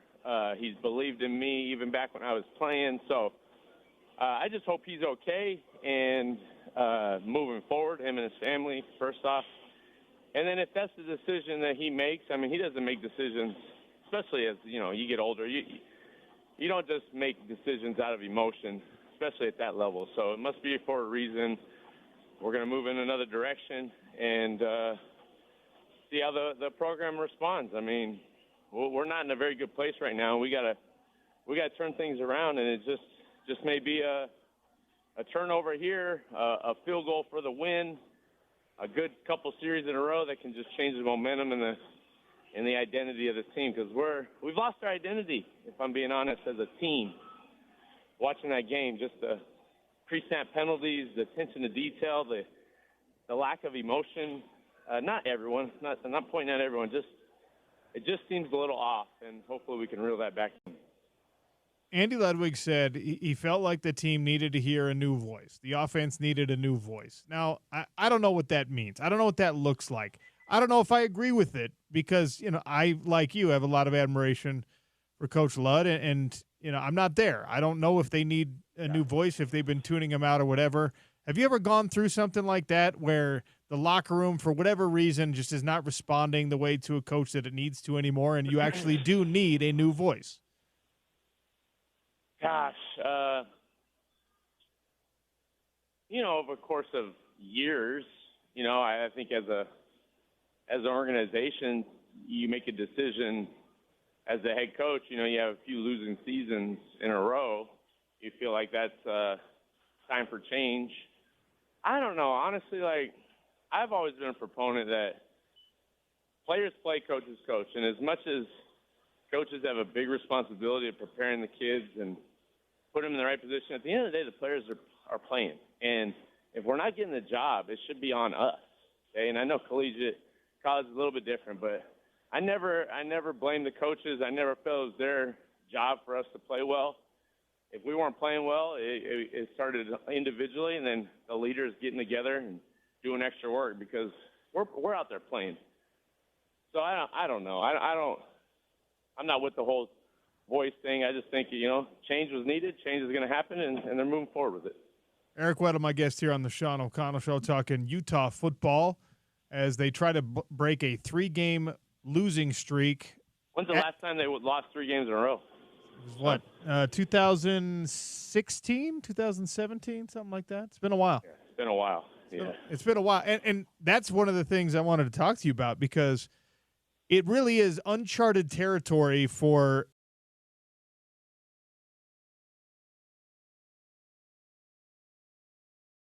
and Keith, you've been there for 7-8 years. Like, no one has done this. No one has crossed this bridge before. How do you break a 3-game skid? And some of the coaches obviously know, but if there's dissonance between what the coaches are saying and what the team is experiencing, like you said, the players play. How do you, as a player, snap out of this if you've never been down this road before? Well, I think the connection of the leaders and the seniors, captains, they really have a strong hold on the team and how the team is feeling. And that bond and that communication is very telling between the head coach and those guys, so the head coach can make decisions that's best for the team, right? If there needs to be changes schematically, if there needs to be changes scheduling, physically, mentally, there's a lot of things that go on within the week that needs to be communicated. So I think those guys just got to get together, have rally the troops, rally the guys. How bad do you guys want to finish this year out right? Your resume is on that film every day. So if it's not up to the standard that we expect as leaders, then we need to get the next guy in there and basically call everyone out, including yourself, saying, I expect myself to play great. If I'm not, you hold me accountable. And if I don't get it done, then the next guy has to get his opportunity. So you have an opportunity this week to take on a Houston team that is the only team in the Big 12, actually, who's struggled more offensively than Utah has. They are 16th out of 16 in every meaningful offensive category. This should be a game where you can get right. But with that in mind, I mean, the offense has had more struggles. The defense, though, hasn't been itself. They're giving up more rush yards than we're accustomed to seeing. They were solid. They're solid as a scoring defense. When you're playing against a team that you should beat, especially when you're on the road and especially when you're dealing with, a losing streak, what is the key for you in this team going out there getting the job done against Houston? Well, I just think you don't need to press as a defense and individually to think I gotta do more than what my job is asking me to do. Play together, do my job, and plays will happen. When you stress and try to do more, if I'm the post player, now I'm trying to play the run quicker, and then I get beat on play action over the top, or my eye discipline on run away, not stepping up and in, instead of just running over the top, and now the cutback's there. So I would just say, just play our style of football. The offense is going to figure it out. Control what you can control, and go play great defense that we're accustomed to seeing. Don't get all out of whack because we're 3-game losing streak and everyone, the sky is falling down. Just control what you can control. We were talking earlier on the show about controlling injuries and how you mitigate that. And I am not a doctor. I am not a scientist. I never had to go through a season, being a full-time starter and also having to practice and all that kind of stuff. You did it not only at the collegiate level but at the NFL level. I feel like there's some ingredient missing. I don't know if it's just for Utah. We talked about it in the NBA too. In your experience, were you a guy who made sure you rested your body? Were you a guy who worked his way through the injuries? I know you played hurt all the time. What was the personal Eric Weddle philosophy on making sure you stayed on the field? Yeah, I mean, I think it's a system-wide philosophical change with all this new training and these new trainers and these new tactics. For the game of football, you need to move heavy weight, you got to practice hard, and you got to sauna, cold tub, and rehab. You don't need to be doing all this other crap, if I'm being honest. Massages, chiropractor, all that other stuff is a waste of time, in my opinion. Now, people will kill me for it. It's all right. I got 14 years of experience doing what I did, and it's proof. Okay? When I was sore or hurt, I got in the weight room and worked it out. When I was injured, I practiced through it. Okay? And obviously the fear of sitting out a practice or a game and my job getting taken was obviously the forefront of my mind. So, yeah, maybe I was a little bit more crazy than most people, but I just think most schools now are into more dynamic, functional running, and instead of just moving weight, we're basically getting car accidents every single play, and we're not preparing our bodies to handle that through the course of the season. So I don't know. I think it's just you got to get back to lifting hard every day, preparing your body for those interactions, and that's how you stay healthy. I mean, the guys that do it over the course of my career worked out every day and did their recovery the right way were one of the best players I've been around. They practiced and they never missed games. You're making me feel somewhat smart right now because this is how I open the show, and I don't get to lean on my football experience, but I do get to lean on my fighting experience with this, and that's how it was. You work harder, and then your body is prepared for the competitive side, where of course it's faster, and of course you're getting hit harder, and of course it's crazy when you're actually in competition. But if you callous your body and your tissues, and even again, it's not a scientific approach probably, but if I condition myself to throw hard punches and to take hard punches through the entirety of my training, my body doesn't freak out when I get punched hard or when I get hit hard. And I feel like there's a disconnect now with the way that teams train, the way that teams practice, and what actually happens on Saturdays. Listen, Sean, you're 1,000% right. Okay, and too many oftentimes teams are going to jog through periods. They're going through jog through practices. They're not going live. They're not going full speed. The only way you can play football is going 100% and you're reacting off somebody else, and it's not predetermined. Okay, that's how you fire those muscles that you never get to work on just training or lifting. Those little microfibers that your brain's telling you to fire, so your knee can absorb that pressure when you're cutting. That's the only way to do it is by practicing against live action. So you're right. They'll think we're crazy, but if I ever run a program like I do now at the higher levels, that's the way it'll be run. And I know the proof is in it. And a lot of guys won't like it, and they just won't be on my team. Do you get pushback already from high school players and parents because you might be running things harder than other teams do? Oh, for sure. For sure. And I just let them know the standard is what I am. Like, we lift and run the day after our game. So Saturday mornings, I get them in there, recovery lift, recovery run, then we meet, and we lift Monday and Tuesday, Wednesday. And, because I believe in it, and I understand how important it is to keep your weight up, keep your strength throughout the season. You lose 10, 15 pounds, that makes you have risk of injury, right? So I get pushback, but I tell them, if you don't like it, you can go somewhere else because this is the way it is. And if your son is serious about playing for my program and want to play collegiately, I'll help him get him there by the routine that I'm instilling him now. Love to hear it. Love to know that you're out there as a leader of young men. Congratulations on the success so far. Thanks, as always, for joining us and giving us your insights here on the show. Good luck tonight to you and your boys. Thanks, buddy. Miss you, love you, and go Utes, baby. Talk soon. That's Eric Weddle, the dude. I got goosebumps right now, James, because what we just heard from is a guy who's been at the highest level of football. I mean, there's a real case to be made that Eric Weddle will be an NFL Hall of Famer. All right?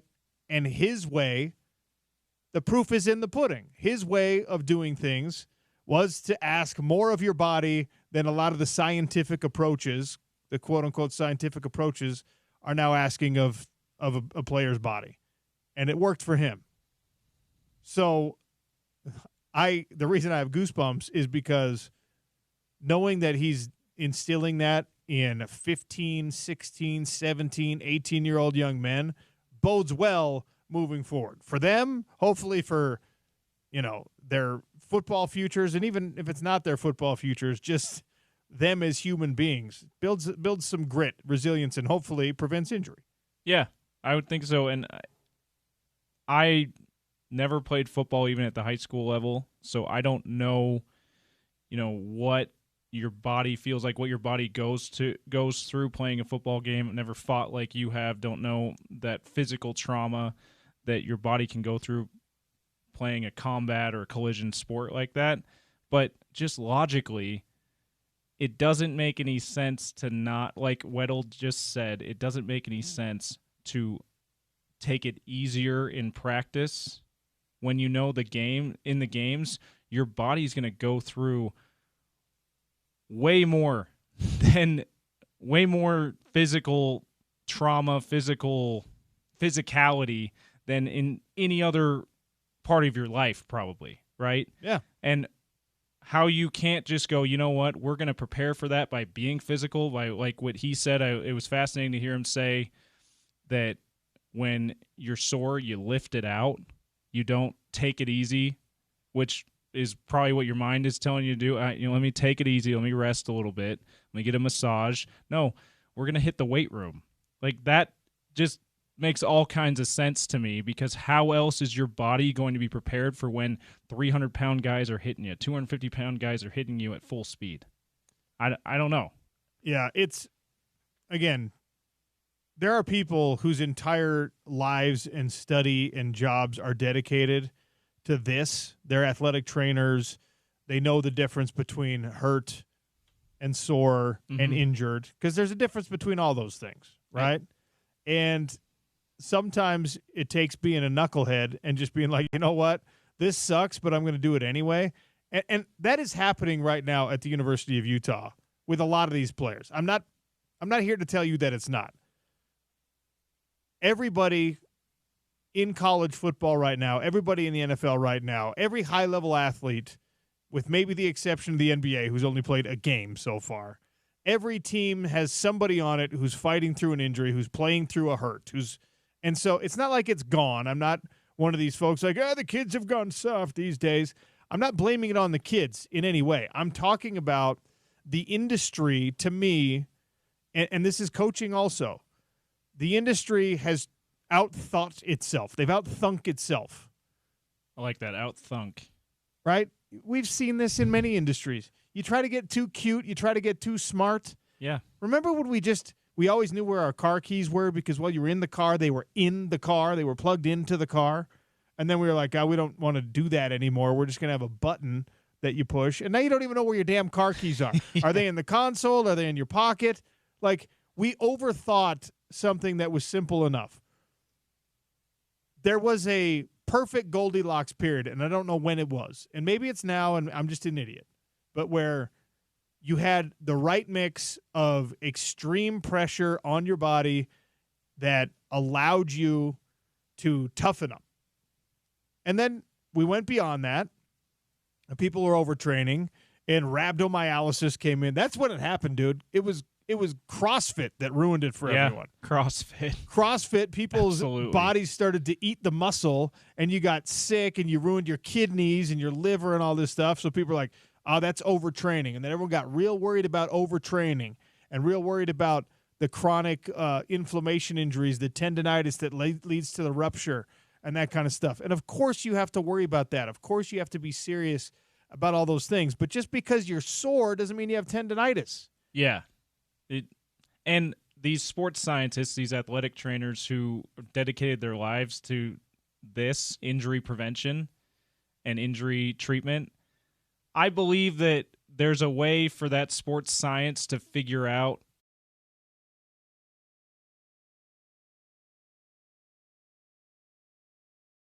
hard. That's how we prepare ourselves for football games or for fighting, like you talked about. Like, I believe that sports science and the old school, hey, we're going to lift a lot, we're going to have a lot of physicality. There could be a marriage of that of some sort, and I feel like it needs to be. Look, I know a lot of guys in the fight world who, instead of training, would go do yoga, right? Like, I'm working on my flexibility. I'm going to go do yoga today. I don't know a lot of those.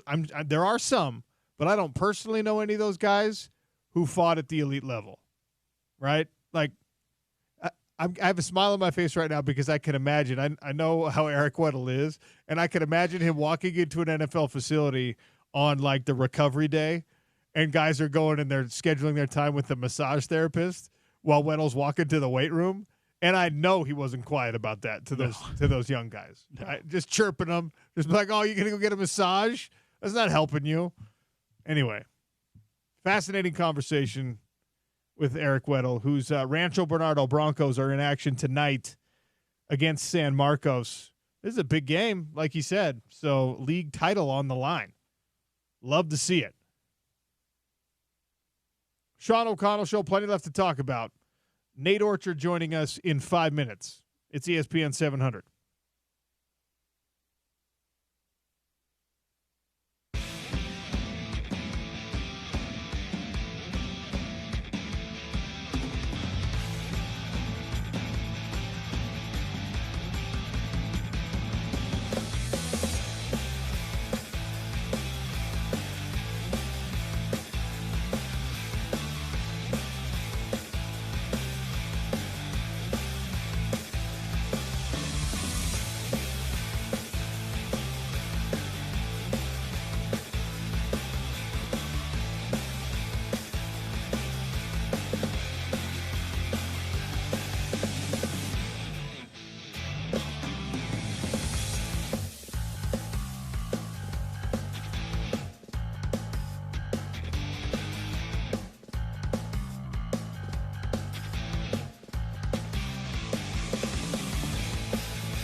Show today brought to you by Canyon's Edge Sports Pub in Holiday. Great place to be to watch games, especially these away games. You can't go probably to Houston. Right there at the mouth of Big Cottonwood Canyon, Canyon's Edge Sports Pub. Great food menu, great drink menu, lively atmosphere. Every single play for your Utes on one of the many big screens. Did you see the Wednesday night football? The one of the biggest upsets in the history of college NFL football? plays on Wednesdays? Oh, I'm sorry. College football, sir. Okay. Liberty lost to Kennesaw State. 5-0 Liberty loses to 0-6 Kennesaw State. They were 27-point favorites going into the game. Kennesaw State wins this one. Not the 27 points, right? Where do you think that ranks among the all-time greatest upsets in college football? That's got to be top 3. Not even right? close. Not even really. Yes. In fact, or was the Appalachian State Michigan one of the ones that was higher? Maybe. Anyway, that was a great upset. Actually, Stanford was a 41-point underdog when they upset number 1 ranked USC. Okay. 24-23. 41-point dog. 41 point. Okay. See, I thought you were going with the great Erling Haaland goal. And so I thought that's what you meant by Wednesday night football. That's why I was being facetious about NFL. Also, that was incredible. It was incredible. If you haven't seen the highlight of Erling Haaland from Manchester City, he had this crazy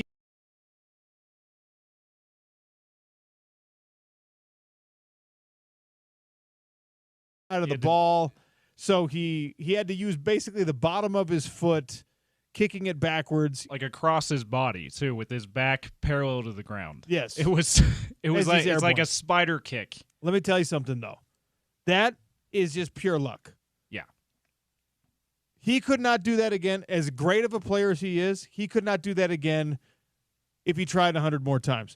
But part of being a great player, part of being one of the great goal scorers in European football right now, is that you can do that. You can throw your body into the air and flail your legs around, and no one's going to make fun of you if you miss. No. There's like him attempting that shot. If it's somebody who's lesser, even on his own team, he's going to be like, what are you doing? Why did you just do that? You wasted that whole possession for us because it's just going to, dribble into a defender's possession or something like that. He pulled it off, and of course everyone goes bananas over it. It's one of the great things about being an already amazing player. You could try this insane stuff that nobody else is even allowed to try. It's like the Patrick Mahomes behind-the-back passes. Anyone else in the league does that, they get ripped a new one. Because it's Patrick Mahomes, it's like, yeah, you can try that stuff, and no one's going to get mad at you. Like, reminds me of the Jets Hard Knocks a couple years ago when pre-Aaron Rodgers Achilles injury, all the hype machine was at its highest, and they're showing the clips of him doing no-look passes. Yes. And then Zach Wilson doing no-look passes. Everyone's like, no, Zach. Not you. You stick to the regular passes. Not you. You can't do that. It's a perfect example of that, where it's like, Aaron Rodgers, sure. Yes. If you're at that time anyway, Aaron Rodgers, sure. Zach Wilson, hey, maybe look at the field when you throw it. If you're Erling Haaland, if you're Leo Messi, if you're Cristiano Ronaldo, you can just do whatever you want to try and score a goal. You could pirouette like a ballerina. You can knee the ball in. Everyone's just going to be like, wow, that was amazing. Look at the creativity. If you're anybody else, folks are going to be like, that was embarrassing and we hate you and you're fired. Yeah, and now all the soccer purists have turned us off because we don't have other examples of who those guys are. We've exposed ourselves. We know the stars, okay, people? Sorry. Sorry, I don't spend a lot of time watching Manchester City. I don't have a Zach Wilson comparison analogy for the European soccer world. The best examples are in basketball, right? Everyone's like, there's no such thing as a bad shot if it goes in. There are so many bad shots, even the ones that go in. Completely incorrect. And Steph Curry can shoot from wherever he wants. Caitlin Clark can shoot from wherever she wants. Jimmer Fredette back in the day would just pull up from wherever the hell he wanted. BYU Jimmer, absolutely. BYU Jimmer range. Could just, step across half court, fire away. Yeah. And nobody gets to be like, that is bad. That's what Erling Haaland is with that goal. He's Taylor Horton Tucker for his 2-year tender for the Jazz. Those are bad shots when Taylor Horton Tucker takes those shots. There's nobody. Shout out to THT, by the way. There's nobody on a Jazz roster who can take those type of shots. There's nobody who's ever been on a Jazz roster who can take those type of shots. Yeah, probably not. Sorry. Rudy? No, just kidding. All right, we got to take a quick one here. We'll start hour number 3 with the mayor of Sac Lake City, Nate Orchard, next, as Utah heads to Houston, the worst team, offensively at least, in the Big 12 Conference. Do the Utes get back to sacking the QB this week? It's ESPN 700.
Sean O'Connell Show, hour number 3. Nate Orchard, the mayor of Sac Lake City, swings by to talk a little Utah football. Nate, how are you?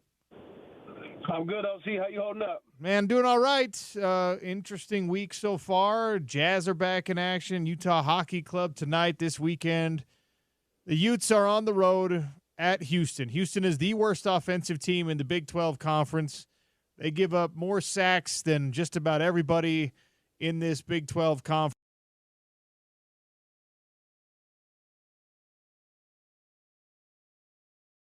Away, and something he said, the justification or the reasoning that he offered, he felt it's time that the offense hear a new voice. Have you ever been on a team that needed to hear a new voice, whether from a position coach, coordinator, head coach? What does it actually look like?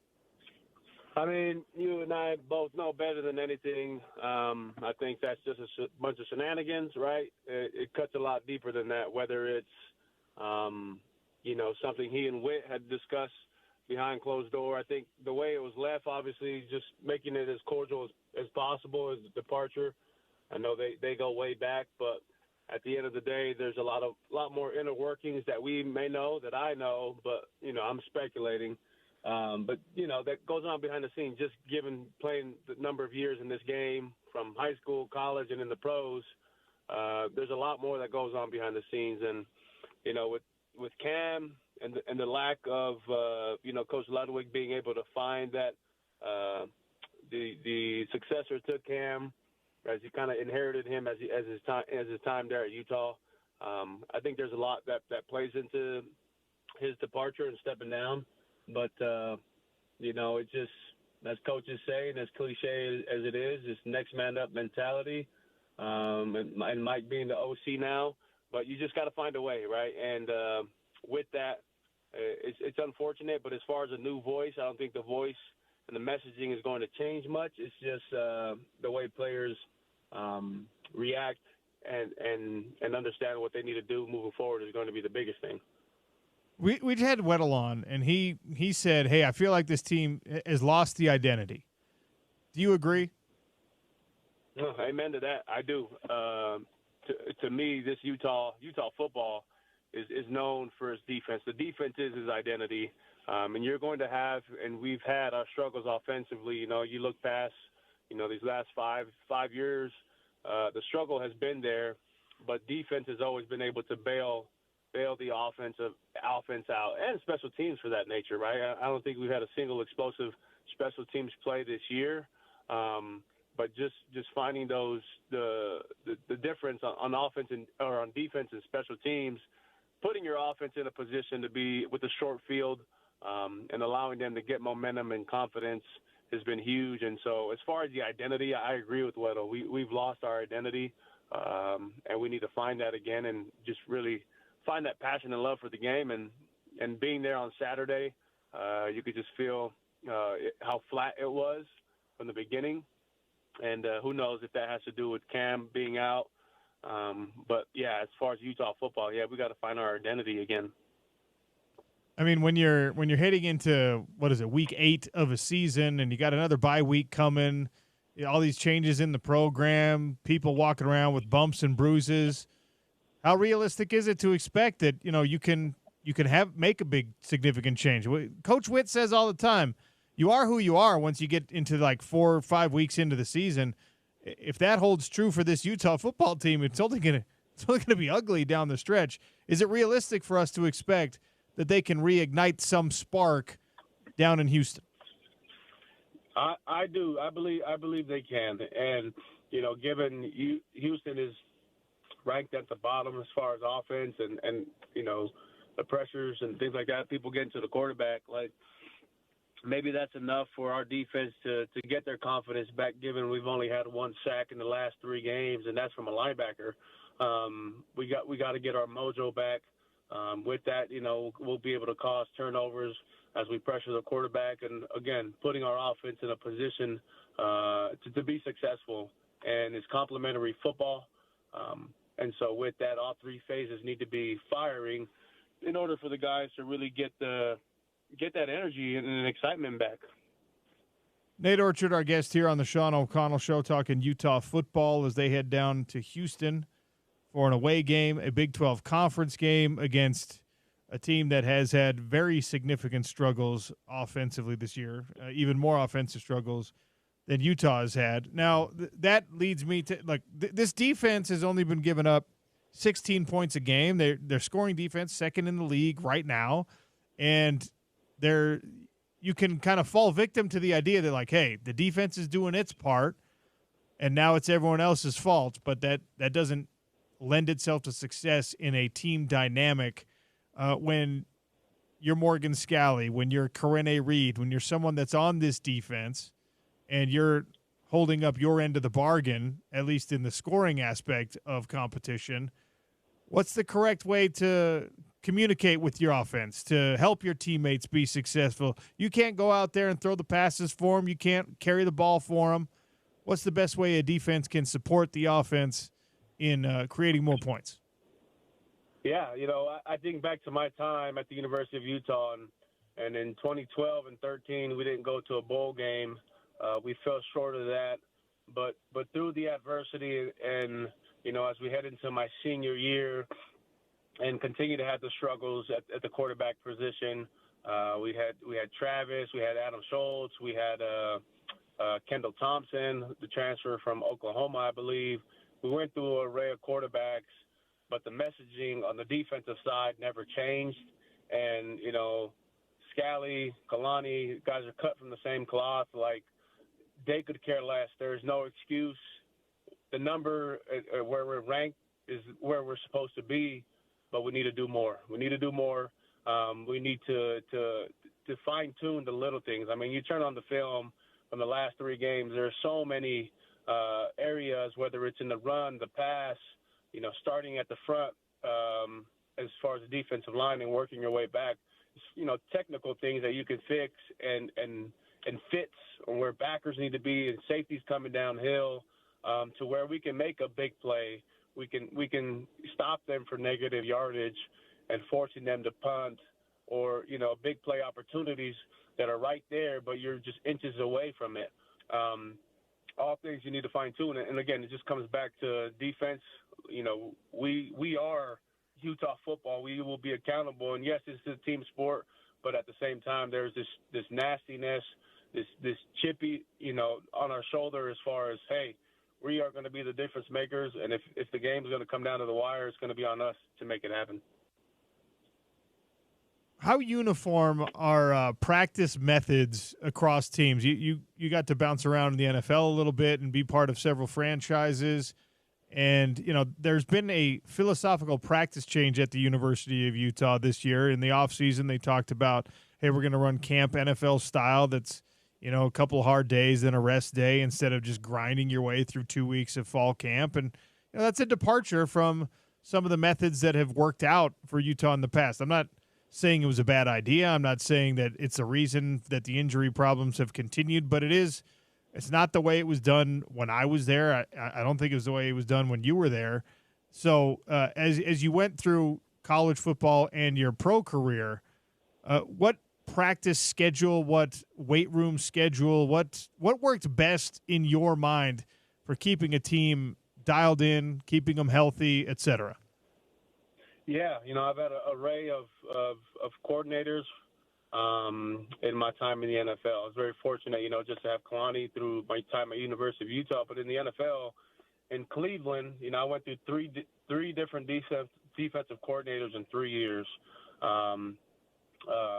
Ray Horton, Greg Williams, and forget the last coach's name. But, I had 3 DCs and their philosophies and the mindset behind it. Like, yes, the practice agenda is the practice agenda, right? That it's the details heading into practice, that the expectations that are set in those staff meetings, the little things like, instead of, hey, tapping at the hip, let's work on punching the ball out every time we go past a runner, whether it's a running back or a receiver. Let's make sure we're breaking the stack, running to the ball, even if it's down the field. All right, give me a 15-yard burst, and if you don't, coach is going to call you out on the field or in the film room. And creating those little habits. If anything, it's habits and the details to this game that make or break a season. That, like I've talked about, before, it's like inches matter and being in the right place at the right time, and all that is just effort and continuous habit and putting yourself in the position to be successful. It all starts in the practice field, right? Whether spring ball, summer conditioning and lifting, fall camp, right? Being habitual about what you're doing and knowing that, hey, this is going to make a big difference at the end of the day. So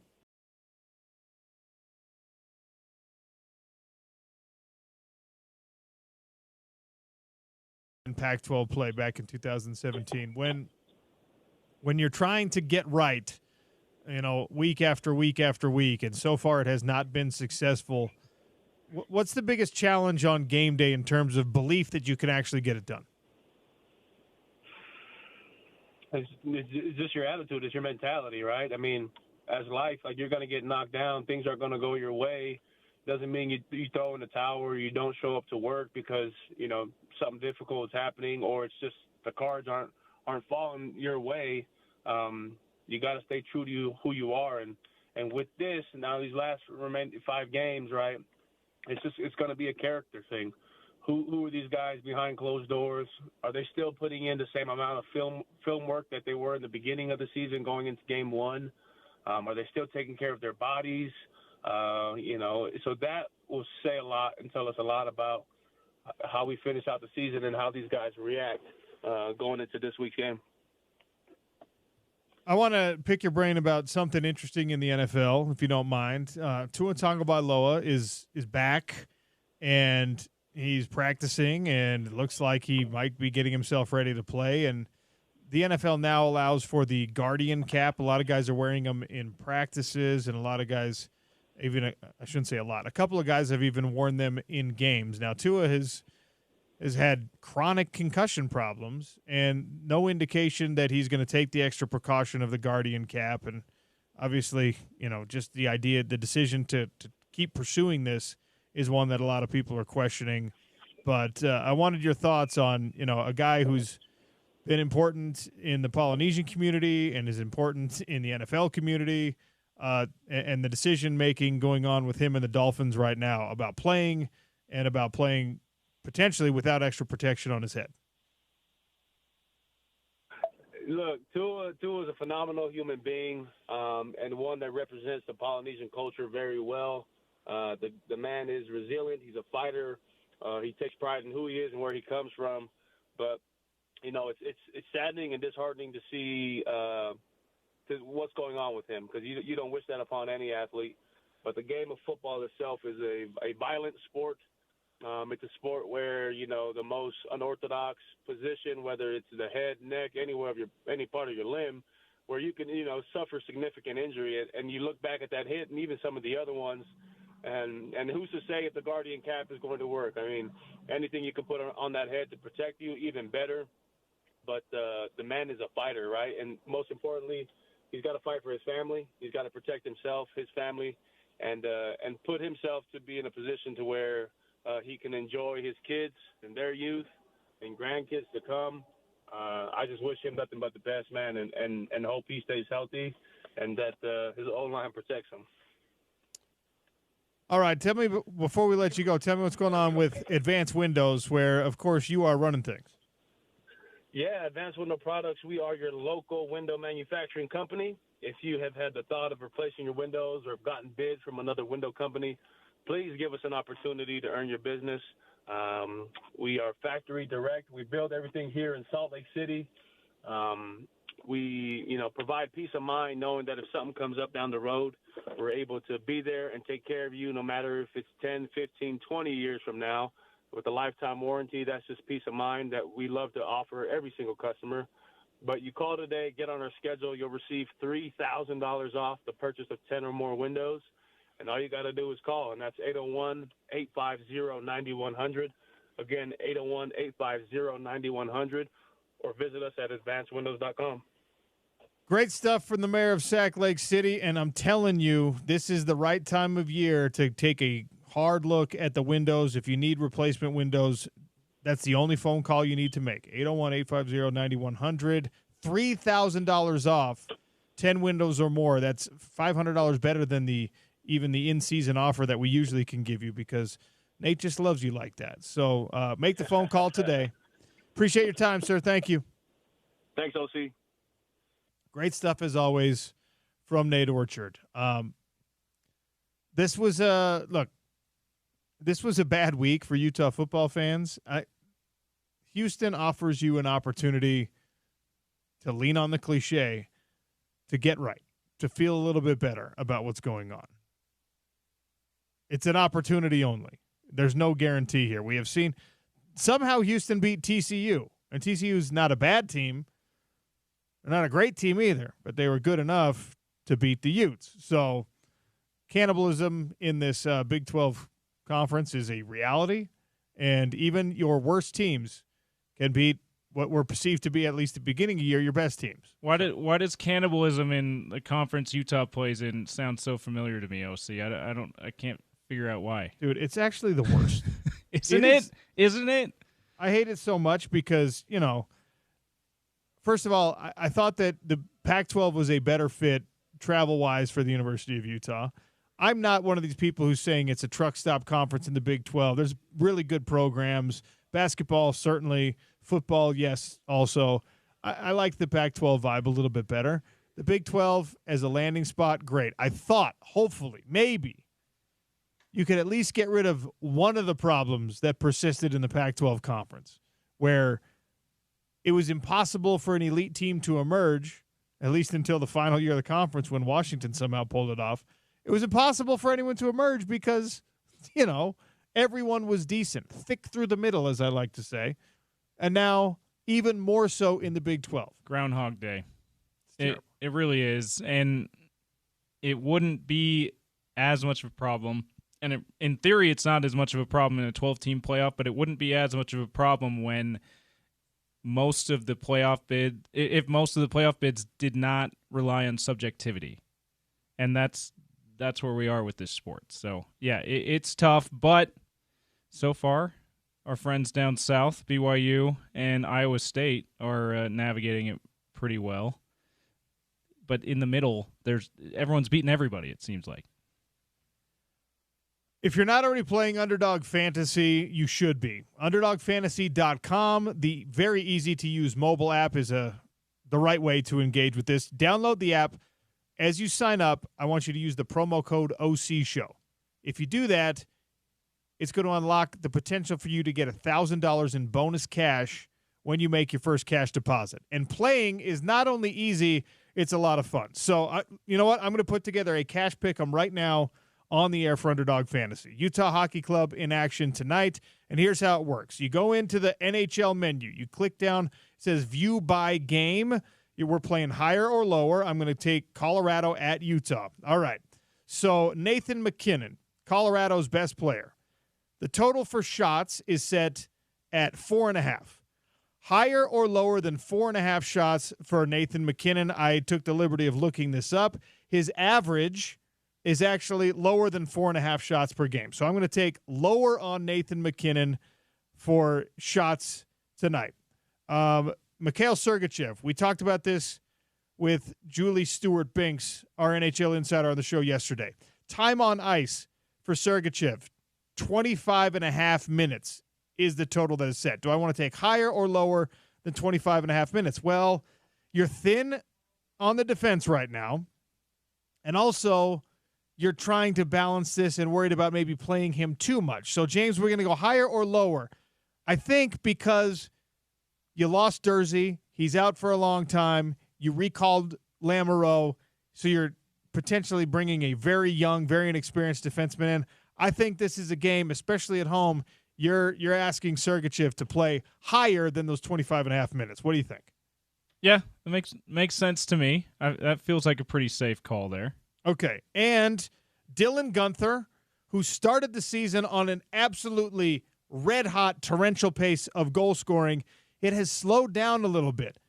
Dylan Guenther is overdue, in my opinion. His total is set at 0.5 point, which means goal or assist. Gunther's going to get involved in the offense tonight. I'm going higher than 0.5 point for Dylan Guenther. Those 3 picks stacked on top of each other, they do this multiplier thing. I can play it standard or I can play it flex. I'm going to put $5 of my cash down, right? Standard means I get all 3 correct. It's going to pay me out. That $5 is going to turn into $25. Okay. 5 times. Or I can flex it, James.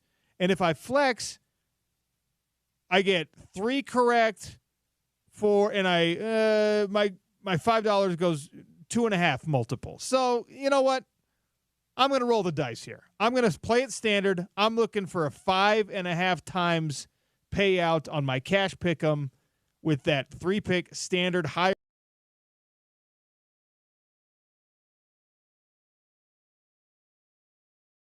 and then Nathan McKinnon lower than 4.5 shots. I'm pushing play right now. Boom. We're in Underdog Fantasy. It was that easy. You just did it on your phone. I did it on my phone. You guys saw that on the YouTube stream. He set it, and then he hit the button. I did it on air. You can do the same thing. Download the Underdog Fantasy app. OC Show is the promo code. Get involved, man. Play. And you don't have to do it with teams that you like. You don't have to do it with teams that you love. You could do it. You can root against your least favorite teams.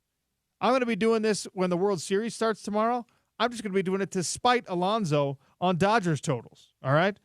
Underdog Fantasy, promo code OC Show to claim your new customer special of a free pick. And, of course, that deposit offer got to be 18 or older. President of state where Underdog Fantasy operates. Terms do apply. If you're concerned with your play, call 1-800-GAMBLER or visit ncpgambling.org. Sean O'Connell Show on a Thursday, ESPN 700.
And second down 9. Darnold getting messy, going deep, and he's got Jefferson. He's got Jefferson. It's a foot race downfield with Brown. Shifting gears.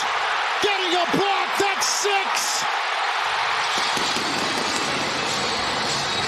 97 yards. Holy smokes.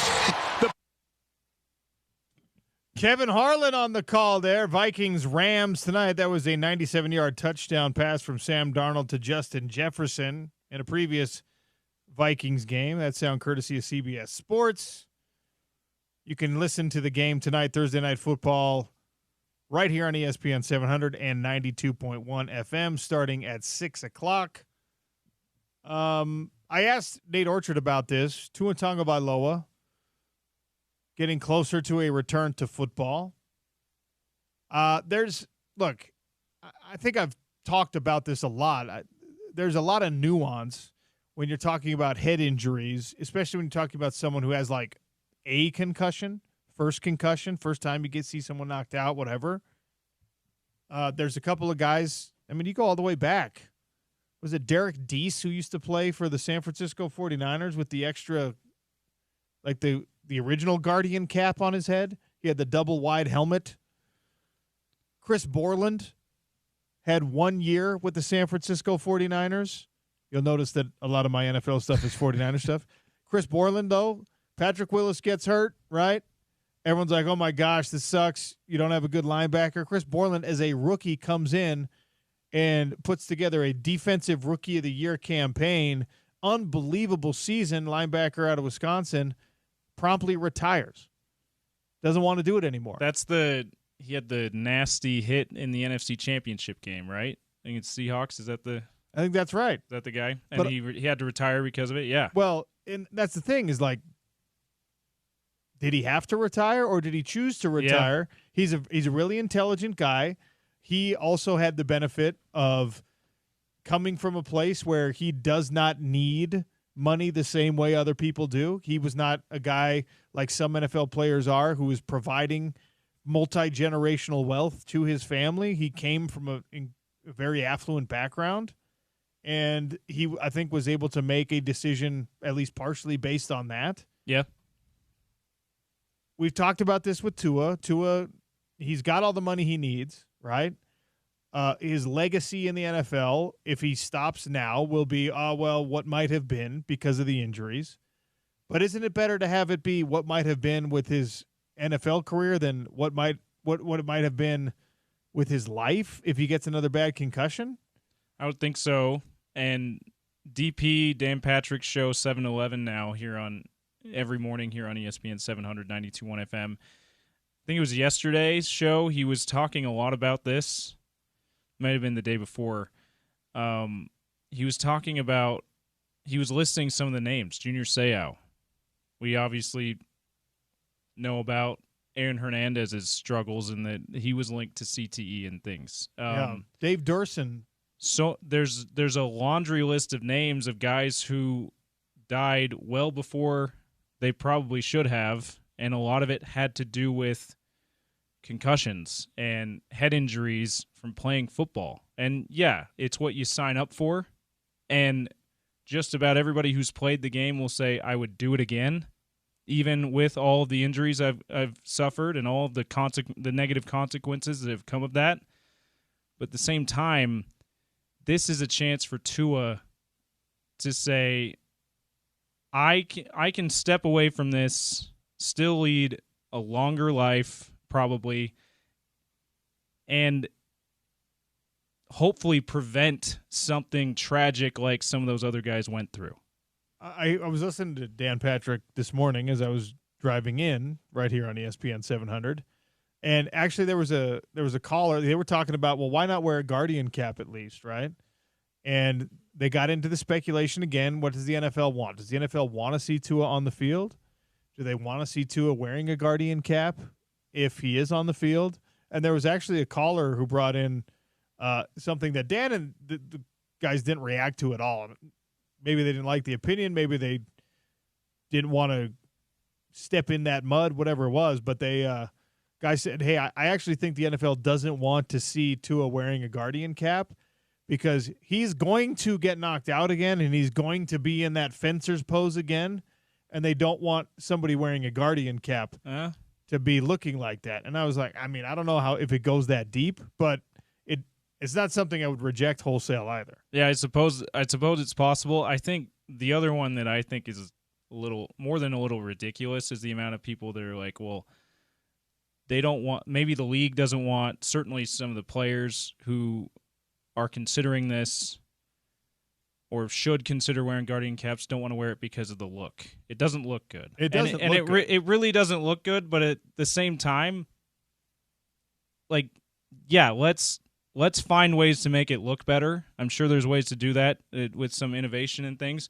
But at the same time, would you rather be embarrassed about how you look, or would you rather have more horrific head injuries? Well, I don't know.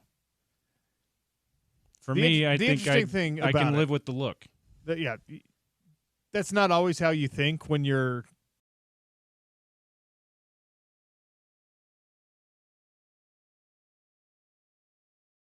being, I don't know, one of the top 1% of all athletes on planet Earth if you're playing in the NFL.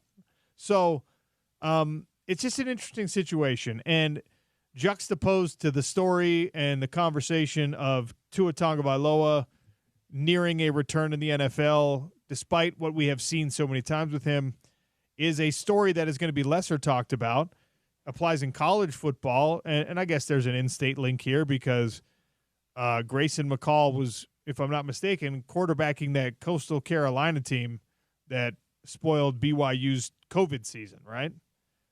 Grayson McCall is medically retiring from football because of repetitive concussions. He has since transferred to NC State. He was at Coastal Carolina, and he's a guy he's one of these COVID seniors. He's been in college football for 6 years. And he got another concussion, and he's quietly medically retiring in, the same week that we're talking about this on a much grander scale, much louder conversation about a much more famous player.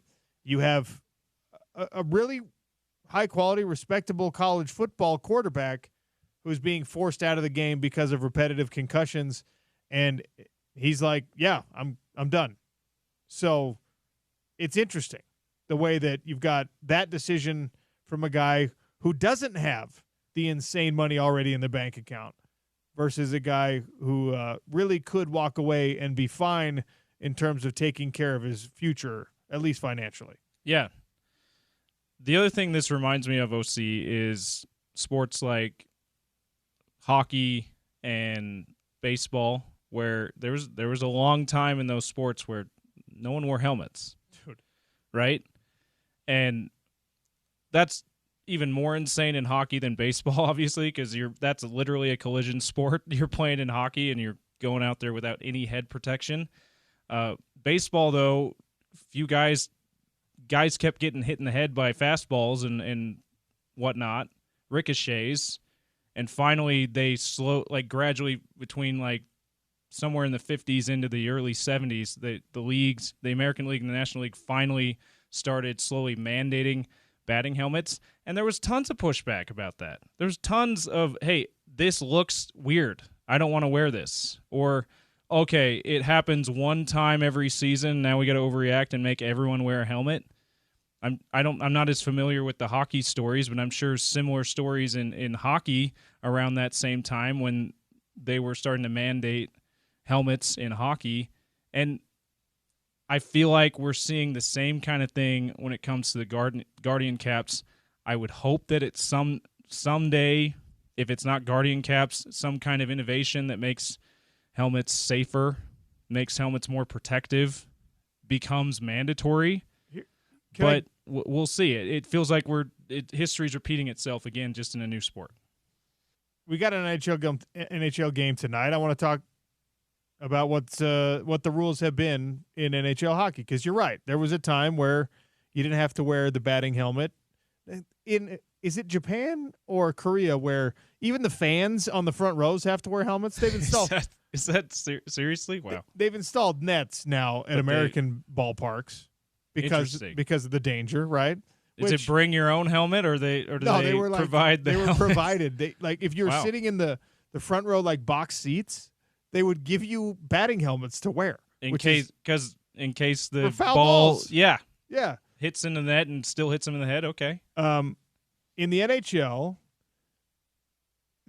made helmets mandatory for new players all the way back in 1979.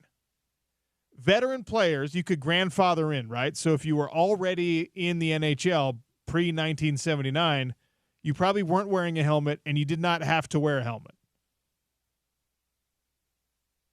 The last player to not wear a helmet retired after the 1996-1997 season. So up until 1997, there was still some yahoo skating around with no helmet on in NHL hockey, while everyone else was wearing helmets, by the way. And while that hard rubber and had puck been for almost 20 years was flying around at 120 miles an hour, he was not. If you go all the way back to like the 1920s, 1930s, goalies didn't wear masks in hockey. They were just toothless, scar-faced lunatics that didn't even wear masks. It was a wild time. Hockey still is insane, but back then it was even crazier. But listen to this. This is an interesting stat as we talk about the decision to protect yourself, to use technology to protect yourself. The introduction of mandatory helmets in the NHL has been associated with longer careers for players. They did a study that found players who entered the NHL during the 10 seasons after the rule of mandatory helmets was implemented had careers that were 2.5 years longer than the 10 years previous to it being mandatory. Now, there were certainly other factors because back then, we're talking about 1969 to 1979. Guys were probably having cigarettes and beer between games, and that probably became less common after 1980. Maybe some other substances if it was like baseball and basketball back then. But 2.5 years more of a competitive professional career because you put a helmet on is, in every sense of the word, worth it. Absolutely. And who knows? Can you imagine if something as simple as wearing a Guardian cap in games would increase that by the average player? Because they talk about average careers, less than 4 years. Can you imagine that average going up to around 6? James, can you imagine? This is no saying that it will. Wild speculation could be by James Peterson and I, who have really just stomped all over the research and medical communities today. All right, we have really been irresponsible. But can you imagine if similar results come out of a study around Guardian caps or any technological modification available in NFL football? If you could tell players, you will get on average, I'm sitting in a room full of 100 NFL guys. On average, you put this thing on, you'll get 2 more years in the NFL. How many guys don't put it on? Everyone wears it. Yeah. That's minimum, another contract. That's the at league. Least. The league minimum, James, is $775,000 this year, I think. You're talking about $1.5 million that you get to make if you just put on whatever this is. Now, again, there's no research that says the Guardian cap does this, but in the NHL, going from no helmets to helmets did this. Yeah. Even if it's one season, that's going to be no helmets to helmets is going to be a larger difference than good helmet to better helmet. Yeah, absolutely. But if you could, even if you walk into an NFL locker room and you tell guys, hey, this piece of technology doesn't have to be the Guardian cap. All right, let's say it's could be something else that comes out later. It's a fancy mouthpiece. If you put this mouthpiece in instead of the other one, you're going to get an extra season of NFL football. Every single player is putting that mouthpiece in, and you're saving thousands in dental work as well. Okay. All right. Fascinating. I don't know how we got to the NHL mandatory helmet rule, but we got there, and it's interesting. Grayson McCall retiring. Tua Tagovailoa does not appear to be seriously considering it. Really, really interesting stuff. I've got some Lemon Shark Poke gift cards to give away in Topical Trivia next. We'll see if Spence Checketts is in the building for some crosstalks. Sean O'Connell Show, closing it out on a Thursday on ESPN 700.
Word has it that Lemon Shark Poke very soon is going to have an OC bowl available on the menu. That's how famous I am. Very excited about that. Go to Lemon Shark Poke right down here downtown on 300 South, about a block and a half east of our current position in the Broadway studios. It's in the Judge Building, right there at the bottom of the Judge Building. Lemon Shark Poke gift card to give away if you can answer this question on the Sean O'Connell Show at 877-353-0700. Kennesaw State upset Liberty last night. 5-0. Liberty lost to an 0-6 Kennesaw State team. They were 27-point favorites. The largest upset point spread-wise in the history of college football. What was that number? What was the largest spread that the underdog won? I just talked about it like 25 minutes ago. 877-353-0700. It was Stanford over USC. Stanford was a dog by how many points? Text it in at 877-353-0700. We'll give you some Lemon Shark Poke gift card. Spence Checketts in the drive coming up next here on ESPN 700. Hey, Spence. Hello. Got to turn his mic on. Hello. There we are. Wasn't the Judge Building where that bomb went off back in the day? Did you ever see Murder Amongst the Mormons? Yes. That Netflix doc? That was crazy. Yes. And I knew that story because my uncle was friends with Steve Christensen, but I never knew like the entire scope of it until I saw that documentary. So true story. If you go through the executive MBA program at the Marriott School of Business, Humble brag, you can do a case study as part of one of the classes on the forgeries and the crazy situation that led to those murders, and the whole white salamander tapes and all that stuff. It's very, very fascinating. So you were familiar with the story? Oh, yeah. Okay. I learned a lot because it was in the 80s. I was young, but that was quite a documentary. So anyway, go get some poke in the Judge Building. Yes. You're safe. It's fine. And there's no longer murder among the Mormons. Yeah, we're good. At least not right there. We surpassed all of that. Spence, I wasn't even alive when it happened, so I learned everything from the murder among Mormons. And my dad was living here at the time. He grew up in the valleys, but he never told us that story. Yeah. I was like, this is crazy. Yeah. Would you wait long enough? Netflix will teach you. Oh yeah. Yeah. Anyway, hi Sean. How are you? Great. How are you? I'm good, man. Got a little NBA hoops last night. Went down to the Delta Center. Okay, I watched the game. Not in the Delta Center, but I watched the game. Crowd was great. Building was packed. They. I think that's going to be what this season will manifest ultimately moving forward. They're going to play hard, which they do. Memphis is good. Reminder of who Ja is. I mean, there's a reason why at one point, 2K cover, signature shoe, one of the top 3 young players in the NBA. He's impossible, but excited to have the NBA back. Yeah, big production for Ja in limited minutes too. 28 minutes, yeah. Yeah, good game, fun game. Lowry is who we thought he was. Man. Yeah. Awesome player. Golden State, they blew it, man. They should have given Danny whatever he wanted to bring Market in. They're going to waste the last few years of Steph. Steph's in town on Friday. What are you talking about? They got a 12-man deep rotation, Spence. They're the deepest team in the league, the Golden State Warriors. With a decent night last night. Lowry's so good. They were keen on him, and it didn't matter. Finished with physicality, got to the free throw line 14 times, made 13. I just wonder how much he's going to play all year. I really do. Because you're about to see this young man, Cooper Flagg, play for Duke this year. Mm-hmm. And until you get one of those guys, until you get one of those prospects, because I like Keontae, he's fine. He was bad last night. I like Taylor. He's fine. They're just outside of marketing. I don't know what they have on that roster yet. Only time will tell. What's coming up on the show?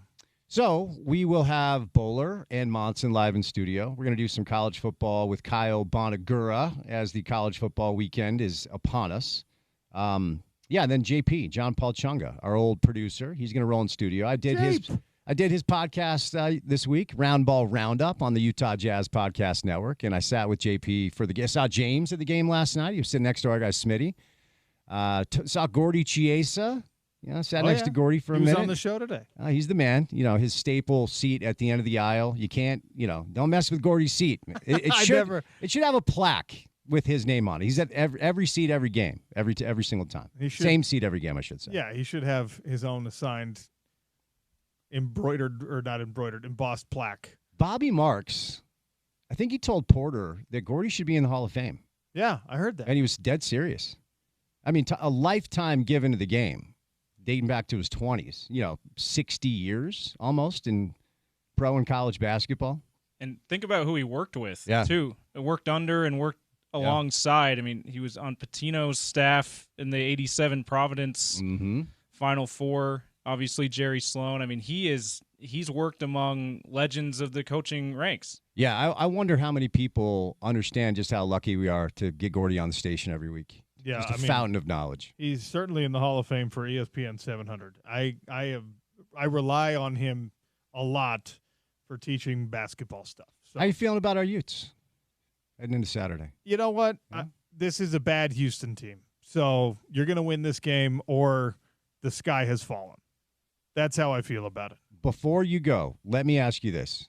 If it looks the same that it has on Saturday against Houston with a new play caller, what's the conversation on Monday? What does it look if they score 17 points and Houston wins like 20-17?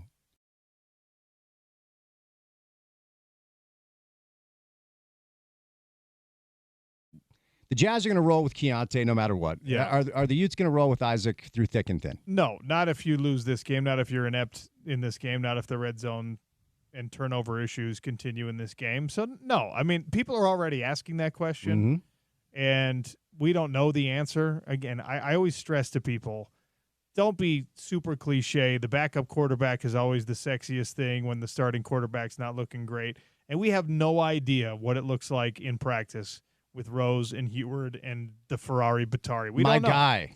We don't know. Give me some Ferrari, dude. I'm ready for it. But if you look, your season is fully all the way completely lost if you can't win in Houston. Yeah.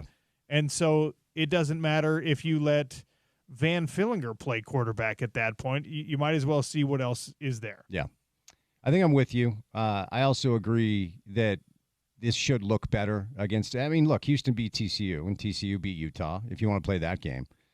I just continue to sense this under-the-radar, permeating, anxious, sad feeling here in the community about this football team. Yeah, I think that gets walked back significantly by a strong performance in Houston. Hope you're right. And maybe some, false confidence that emerges from that then gets smacked right back in your face potentially when BYU comes to town. But it's also not – we're far from calling it over for this Utah football team. I mean, one of the biggest BYU fans I know was texting me the other day and said, I think they're going to win 3 of the last 4. And I think that they're going to surprise some people, and I think that this is what they need. And I said, I hope you're right.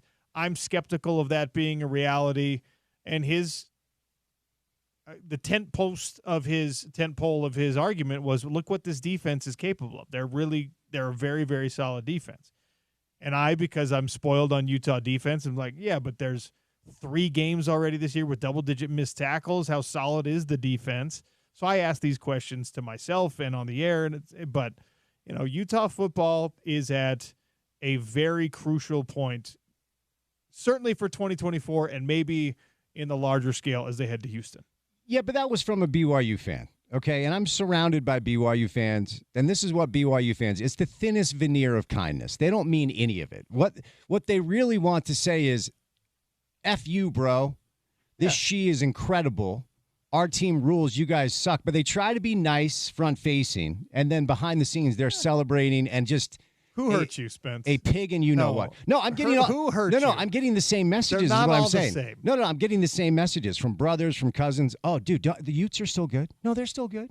No, but behind the scenes, they're having a good. They're having linger longers forever, enjoying the whole thing, man. And Spence, that's a direct quote. F you, bro. That's direct. You didn't even clean Yeah. that up. That's actually what they're saying. to you, Yeah, right? exactly. It's already edited. That's why It's I said already- she. Yeah. You know? Yeah. I will give them credit for very creative curse words down there. They do a That's- good job. It's great. To not actually say it. When the shiz hits the fan. Yes, indeed.